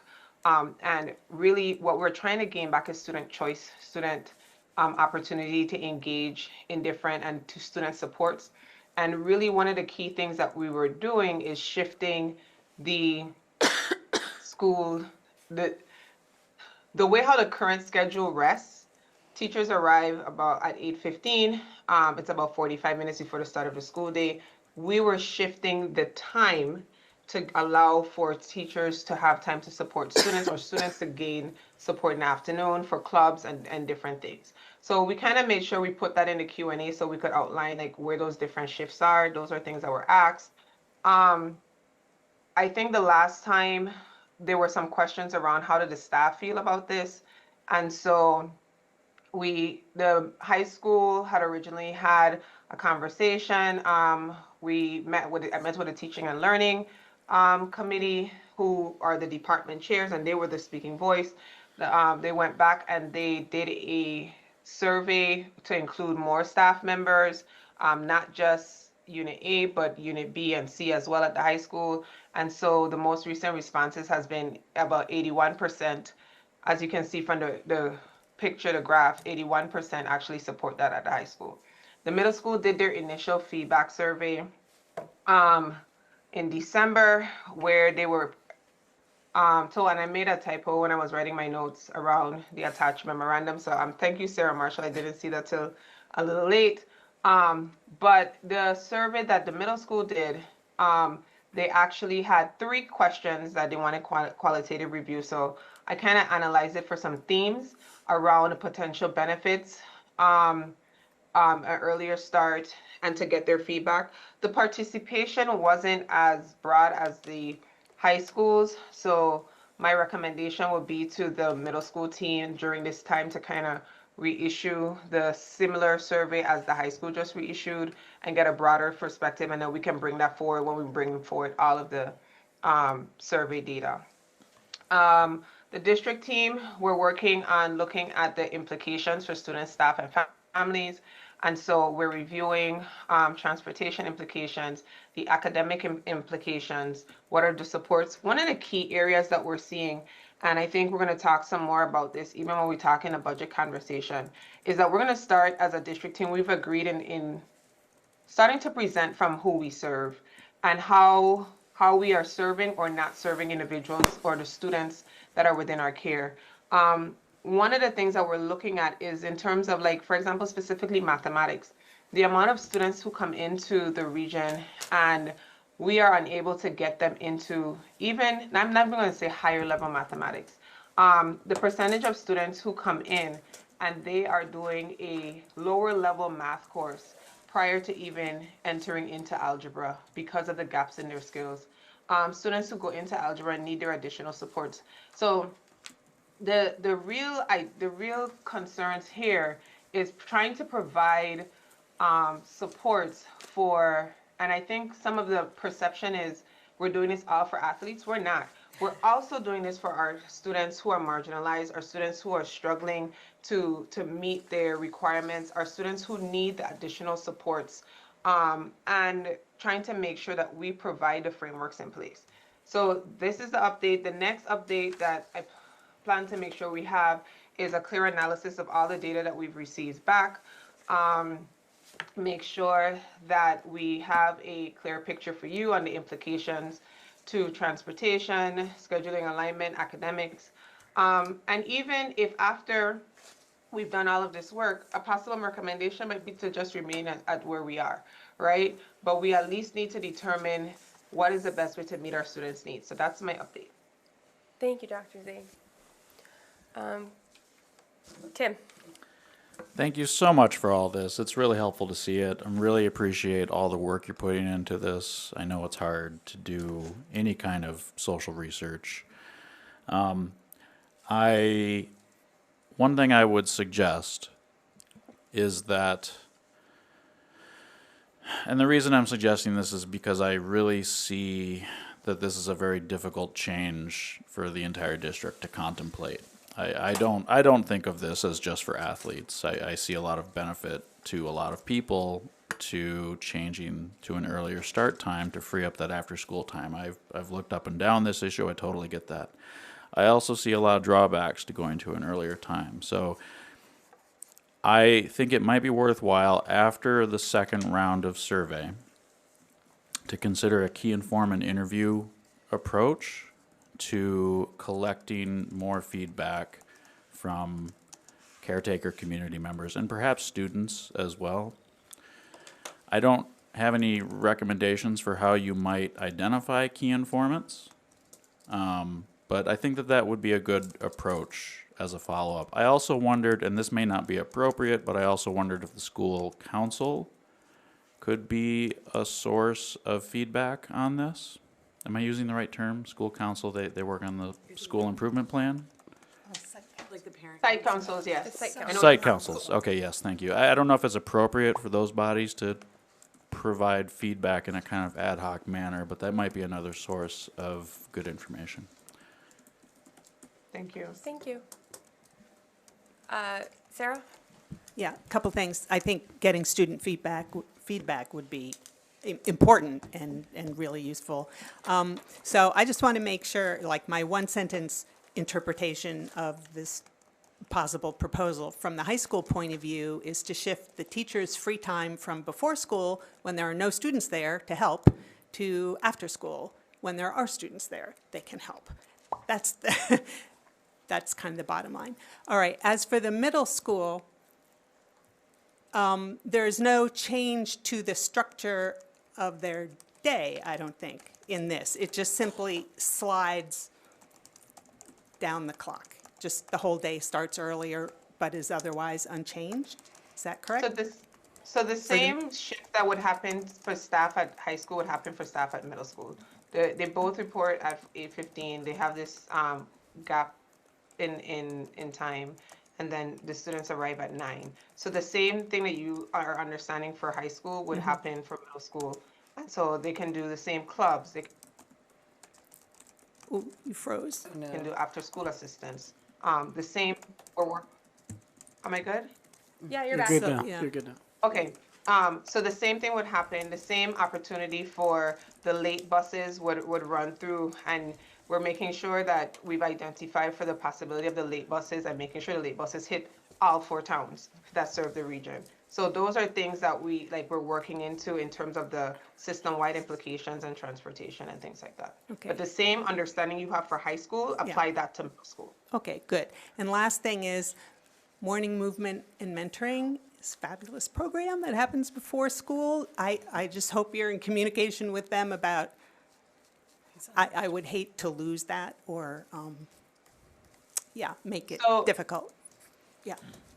We, Dr. Guevara is our lead on that, and so she's a part of the conversations that we've been having in terms of start times and the different things in the district and the system-wide implications and what we would need to have in terms of moving forward. So that has come up, and it is a part of our operational layout conversation. Thank you. Laura Jane? I don't know, I'm putting my glasses on. So I'm going to object to two things. One thing that Sarah said, one thing that Dr. Z said. The words free time and gap in time when teachers arrive at the school, that is not free time. That is time they are working, they are doing prep, there's all kinds of activity happening at that time. So let's not fall into this trap that they get to have like relaxed coffees while they wait for students to arrive. That's not what happens. My feeling about this whole discussion is that it should be put off for another year. We're going through so much transition in this district right now with the Chestnut Street Academy, and figuring out all of the elements that need to be put into place for that. I don't understand why we are adding more transition and change into our district at this time. So I don't understand why this conversation is happening now. It feels like a really bad time to be having it. And I also, I've spoken with Dr. Z about this too, but I worry about the way the survey went out. I worry about the way the data is being collected. I like Tim's idea a lot about, getting more data. What did you call it? Social surveys or social data? It's really hard to capture in a way that is meaningful without bias. And I don't believe that that's what's happened so far, despite, I think, the efforts to try to make it feel less biased. So that's my very, very strong feeling right now about this issue. Thank you. William? Can I clarify, please? You have a clarifying question? Is that what you're saying? A clarifying statement. Okay. So one, in terms of the terms gap in time and free time, I think Sarah Marshall was just trying to frame her understanding of what that looks like. And when I said that there is a gap in time, I am referring to the time. There is no, and I'm going to say this publicly, I do not think that the teachers come in and they are just sipping coffee. I think that that time is used, whether it's for faculty meetings, whether they are planning, they are prepping. We were just talking about the shifting in the time frame. And so if it comes off as offensive, I would rather be asked to clarify my intent than to have an assumption of my intent. So my intent was never to have that. And I'm sorry that it landed that way. The second thing is, as we spoke about, one of the key things about the survey was there's an open-ended question for individuals to put in all thoughts and concerns that they have at the end. And in us taking that qualitative data, which is also just as good as quantitative data, we are able to highlight and bubble up themes, bubble up trends, and that's the one way to give a clear understanding of things that we may not be thinking of without prompting. So I hear you, there was no intent of bias, and we can take feedback, like Tim is saying, in terms of the second round or after we get the first round, adding additional steps in. But I take a little offense again to being the insinuation that we are intending to bias or put any bias forth. It's really an opportunity to get a clear understanding of things and not prompt anyone with a question prompt, for them to give their clear concerns, their feedback, and their thought processes. Okay, thank you. William? Yeah, I just had a few thoughts. Have we thought about shifting the teacher start time to where it's, when I was a teacher, I had to, my duty time started either 5 minutes before the students got there or exactly when the students got there. So then they could have the 45 minutes after school to then meet with students. That's one point. The second one is, I haven't seen any conversations with elementaries, and to me, this just seems like it's going to impact other start times for other districts. So when will that conversation be had? And then lastly, if we have money for late buses, why are we not using that now? Or why not are we looking at like early buses? So the first question in terms of shifting teacher start time, um, I don't believe you're asking, just for clarity, you're asking for the start time to shift later in terms of when its teachers arrive so that students. So again, that's where the analysis of everything comes in, right? Looking at the full picture. Right now, the primary recommendation is to shift the student start time, right? So it allows for us to address a various amount of needs. The conversation, even in terms of the elementary, I wouldn't have brought the elementary conversation to the regional school district. I would have brought the elementary conversation to the elementary district.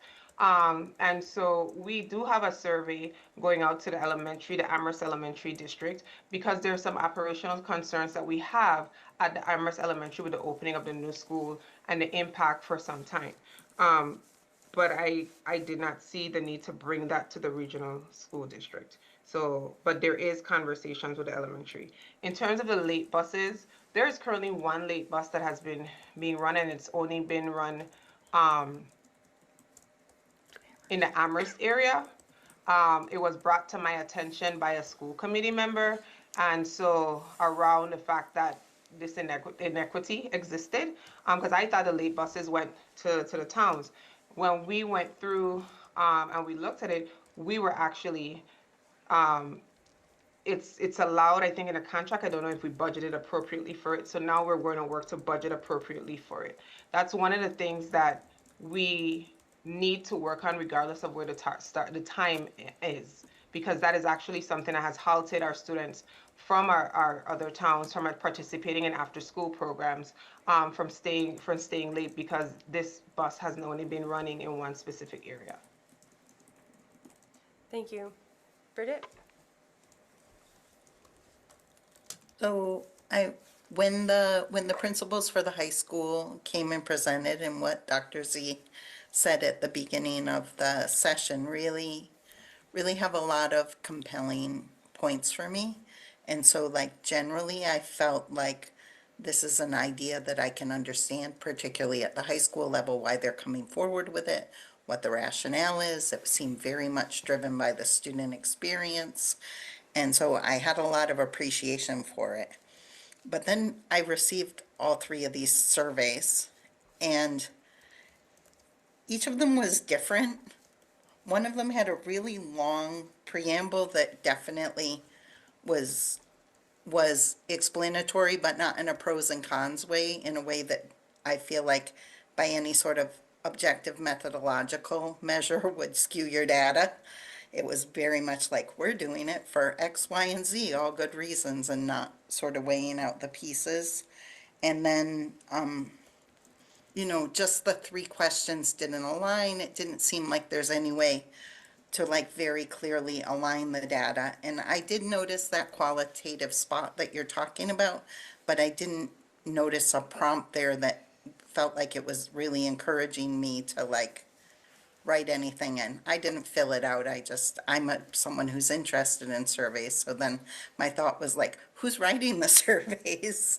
And like, what's the sort of, approach behind, or skillfulness behind it, I guess. And I wondered like if there's somebody, like, could you bring in somebody from the university or somebody to do it maybe in a more systemic or aligned way? Because if you've got three different surveys asking things differently, one of the surveys was pretty much like, we're doing this. The other one was like, do you prefer this or that? And the third one was like, oh, we're thinking about it, maybe this, maybe that. And I couldn't quite figure out how all that goes together. So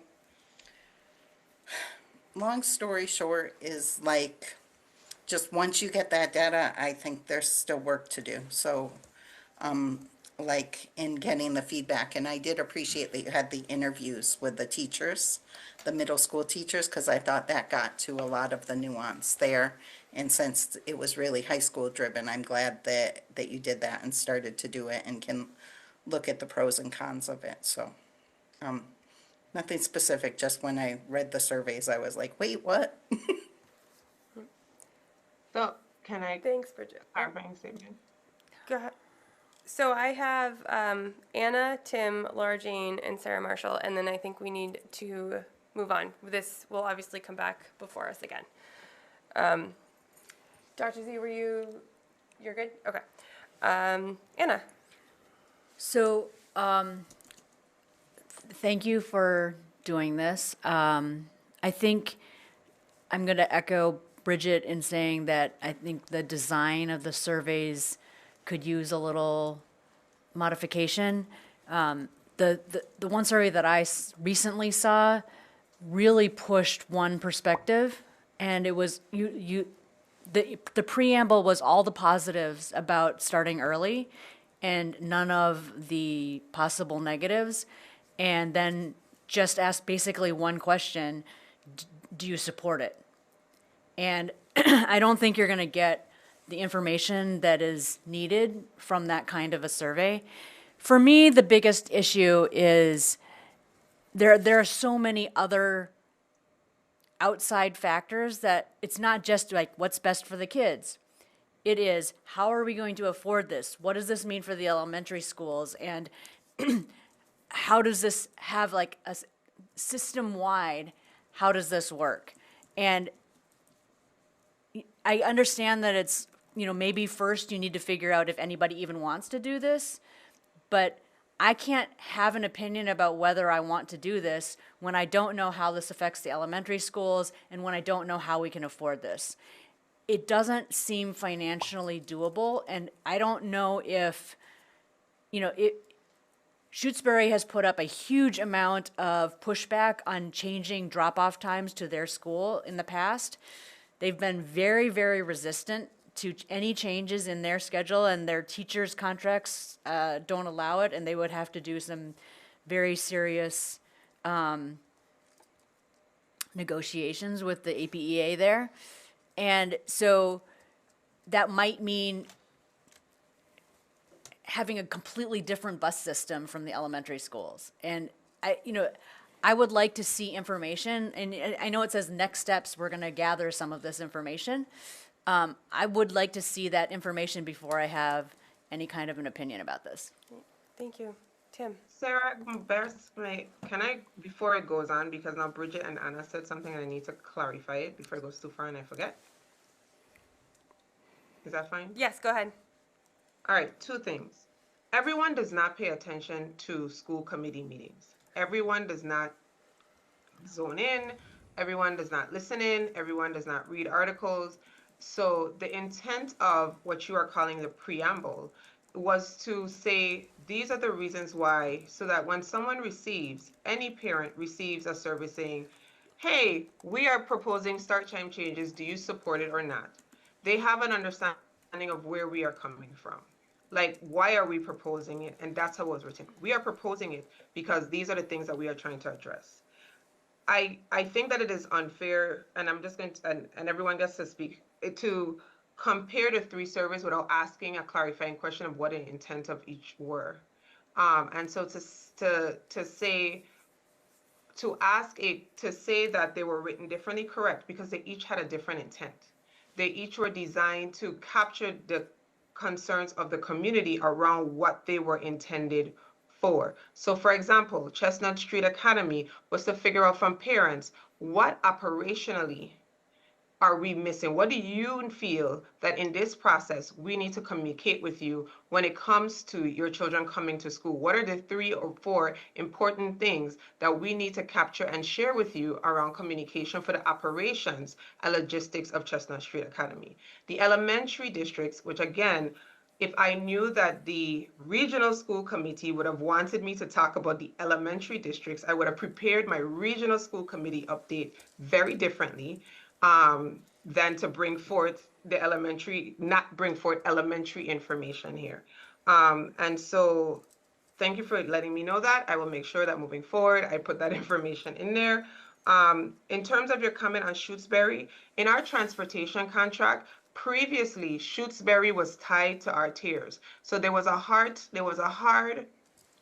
we couldn't shift certain things because it would affect Shutesbury or Union, the Union. I can never get the numbers right. However, in the current contract, when we updated our contract, we separated that. So whatever we do within our district contracts has no effect on Shutesbury and Leverett's, or Shutesbury's transportation contract. Their union, are they 28 or 26? I'm not sure. 28. Contract, right? So I just would like to say that for me, some of those clarifying questions are things that I hear you, but also know that the perspective of the presentation today was to come forward and give an update on the region. And that's why it says create, it doesn't say gather information, it says create a picture of system-wide implications, right? So that in the next presentation, we are able to tell you what the full implication would be. And what I started off by saying previously was, it may come back and I may recommend that we just not do this, right? Based on everything that the full picture that's created, everything that's gathered, we may come back and I may say, hey, at this point, I recommend that we stay where we are. We may come back and I may say, these are the specific implications. These are how we would move things forward. Like, it all depends on the full picture of what is gathered, and that's why we are in this phase of creating and finalizing the data to collect that. But I do think that I would ask that we ask more clarifying statements so that we can kind of get to the intent of things, and questions can be answered. Point of order. Yep, go ahead. We're talking about questionnaires and I am not aware of what those questionnaires look like. So I find it odd that some members would be able to see those and not all members. And also, if we're talking about at the meeting, I think it should be posted. So I guess I would ask for these questionnaires that were sent out for them to be posted so that we would all have the same information, because it's really hard for some school committee members to have it and not all. I don't think that is, I think it's a violation. Okay. Thanks, William. Tim. Thank you. Yeah, I've only seen one of the questionnaires myself. It was forwarded to me by a caretaker. I wasn't aware that these had gone out. But I just want to say that, I am hearing a lot of valuable feedback from everyone who has spoken so far during this agenda item. I think that there's potential for what everyone has said to be able to contribute to doing better going forward, whatever going forward looks like. And on that topic, I think it is really important that we're having this conversation now, but I do want to echo what Laura Jane was saying. I think what Laura Jane was saying, which is it does feel like we need to be more economical with how much change we are going through. So I think it's good that we're having this conversation, Dr. Z. I think it's great that you are, that you and your team are doing this work to find out more about what people would like. If I were to say, if there were a sort of like potential timeline for when this change might take place, I would say it should not be before September. What year is this? 2026? What comes after 2026? 2027. It should not be before September 2027. I think that this kind of change needs a long runway, especially when we have so many other changes that really need everyone sort of committed to. Thank you. Thank you. So I think the other people on the list have already spoken, so I'm going to let Andrew go first. Cool. So I did receive one of the questionnaires because I'm a parent of a kid who's going to go to Chestnut Street Academy, and it definitely, this is just feedback for Dr. Z, it definitely was written in a way that seemed to say this is happening. And so I got a lot of questions from parents and constituents that were really confused. And as just someone myself reading it, it felt like it really needed something big and bold up top that said, here is what is being proposed or considered. Because it quickly went into, here are the good reasons why we are considering this, but it never just said, here is the thing we are considering. So just as feedback for for future questionnaires or for communications. I got a lot of parents writing me who were saying the same thing of like, wait, what? What is being proposed? And they needed more details. Thank you. Yep. Okay, so I have Laura Jane, Sarah Marshall, and Deb. And then we gotta be all done with this and have it come back next time. I'll keep it really quick. Great. It sounds like the high school needs flex block back. That's what it sounds like. And that we are trying to come up with lots of different ways to get flex block back. And I agree. I think it would be great to have flex block back. I miss all of those enrichment programs that my children were able to take advantage of for the last 2 years. But again, I'm going to say that if we're going to collect data from the community and make it seem like we're really asking for their feedback, we have to have someone who knows how to do professional surveys, do an unbiased assessment, evaluation, whatever the right word would be, but to get the meaningful data that isn't biased by the way the survey is written, whether I know it was not intentional, but it is the way that it came out. I saw one of the surveys because I have high school students. So I saw the high school one. So all of us have seen like one, maybe some of us have seen none. You know, it's not, Bridget, sounds like you somehow magically got all three. I don't know. So anyway, I would just plead with this district to delay this discussion, this conversation, and this plan until we have time to put other things into place that we're still trying to grapple with. Thank you. Thank you. Sarah Marshall, then Deb. I pass. Excellent. Deb. It seems like it might be worthwhile for any future questionnaires to have an option for doing this a year out. So that's all I have. That would your answer to this improve or not if we were talking about fall of 2027 instead of fall of 2026? Great. Thank you. Okay. So we have our consent agenda that has several minutes on it, December 9th, 11th, January 27th, and January 5th. I move to approve the consent agenda. Second. Who was the second? Thank you. Anna, any further discussion? Excellent. Roll call. William. That looked like a yes, but we couldn't hear you. Yes, sorry. Thank you. No, you're good. Bridget. Yes. Sarah Beth, yes. Anna. Yes. Laura Jane. Yes. Andrew. Yep. Deb. Yes. Sarah. Yes. And Tim. Yes. Excellent. Okay. Future agenda planning. So I have to apologize because I goofed. I made a mistake on our agenda for this week, and it was supposed to have a budget conversation, and I didn't do that. And I'm sorry, and it is all my mistake. So several committee members reached out to me about it over the weekend. I said that we could talk about how to address that at our future agenda moment, which is now. We do currently have Thursday, February 26th as our budget hearing, which I think I sent the invite out over the weekend, or last night. So I am open to suggestions. We can, Dr. Z or Shannon, if you're still there, can you remind me when the budget needs to be attached? There's like a 7 days prior. 7 days prior. Okay, thank you. So there will be time for review before our budget hearing.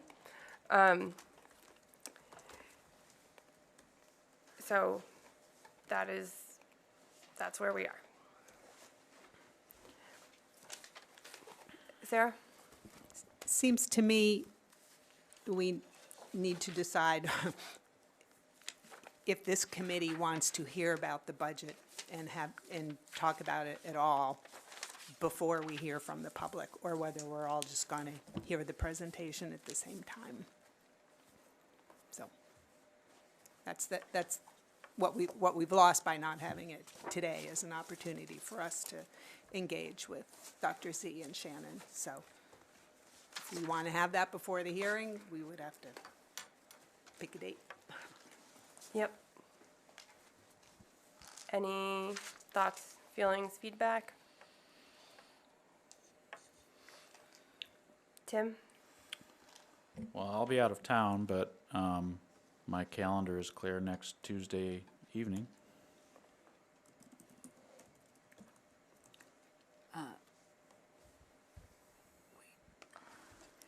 What? Hold on. I have to pull up a calendar. Point of order. The budget would need to have been posted already for next Tuesday evening. No, No, so for the budget hearing. So the budget hearing is, I already posted that, so I don't mess it up again. Okay. So the budget hearing is not the problem. It is another opportunity for this committee to meet to have conversation about the budget. Deb? There have been times in the past where community members have been dissatisfied with having important meetings posted during vacation week. Yes. Anna? I will be out of town. I will also be out of town. Okay, so it sounds like we will have our budget hearing, and that will be, the budget will be posted 7 days before that. If there is potential for it to be posted ahead of that, that would be fabulous. But, okay. Can I ask a question? Yep. About it? If Dr. Z or Shannon can tell us whether, like, what is going to be posted, like the same big kind of budget book we've had in the past, and or a presentation, slide deck of a presentation. What is it that we're going to have to look at ahead of time, and the public will have to look at ahead of time?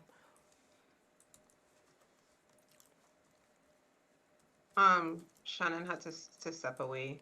It would be whatever we have originally posted in terms of our budget hearing, where we have our projected deficit, our projected cuts. That would actually be the first time that we're doing our presentation. Right. We're coming from the standpoint, like I said, of who we serve, creating for the community a picture of what our data says that we are actually serving, whether it's through our intervention, what we talk about in terms of our chronic absenteeism. I'm trying my best to not have a Dr. Z moment right now, but my brain is telling me, my brain is telling me to say something that my mouth should not say. So I'm going to say, yeah. So I'm gonna leave it to that and say that we will post the presentation at that point. Perhaps what we can propose and is, and I know it's a tight turnaround because of the regional statute that provides for March 31st having to be the date that things are posted. I see, since we're talking pros and cons all night, I see pros and cons to having the budget hearing. The pros are, you get to hear directly from the community, and then provide us with guidance, going backwards in terms of the budget hearing allows us to present the budget and allows the community to give you direct input. And then you can close out by giving us guidance in terms of the edits you would like to see for the upcoming budget meetings that would take place March 10th, as well as possibly March 24th. So there's some pros and cons to things. We also do have 2 dates in March for the regional school committee. So I don't know if I don't know the chair, if you would like to poll the committee and see, out of the dates what we would like to shift to do. But those are also dates that are already established as regional school committee dates, knowing that we have to be able to vote a budget by March 31st. I don't think we should move our budget hearing. I would like to, February 26th, this is Thursday. Sarah? And I believe we've already been notified of a Four Towns meeting on the 28th, right? Yes. So we would need to move that also. Yes. If we move the hearing. So. Okay. We'll just make it happen. Okay. Dr. Z? again, I think that I do agree, but I also feel like from the perception of everyone likes to hear from their constituents, everyone likes to make sure we're representing our towns. I think that it also provides the regional school committee an opportunity to make an informed decision on the budget that you're going to vote. So I know it may not seem ideal in terms of the timeline, but think about it in the positive of the information and feedback that you would have as you make the decisions to move forward. Great, thank you. Okay.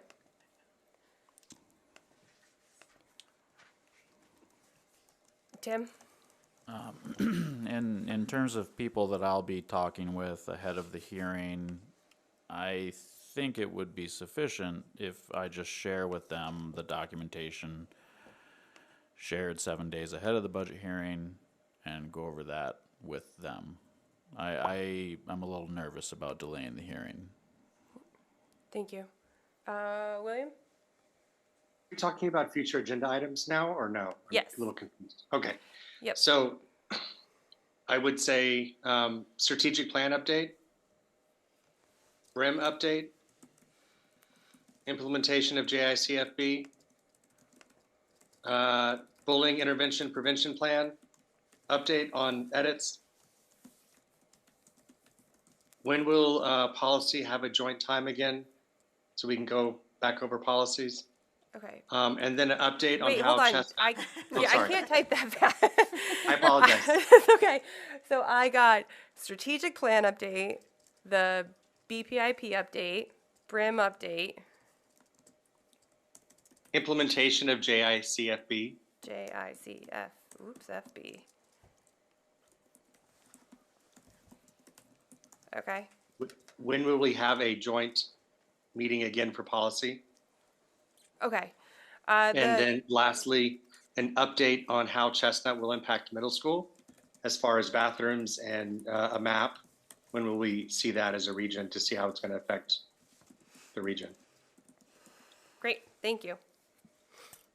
Okay. Deb?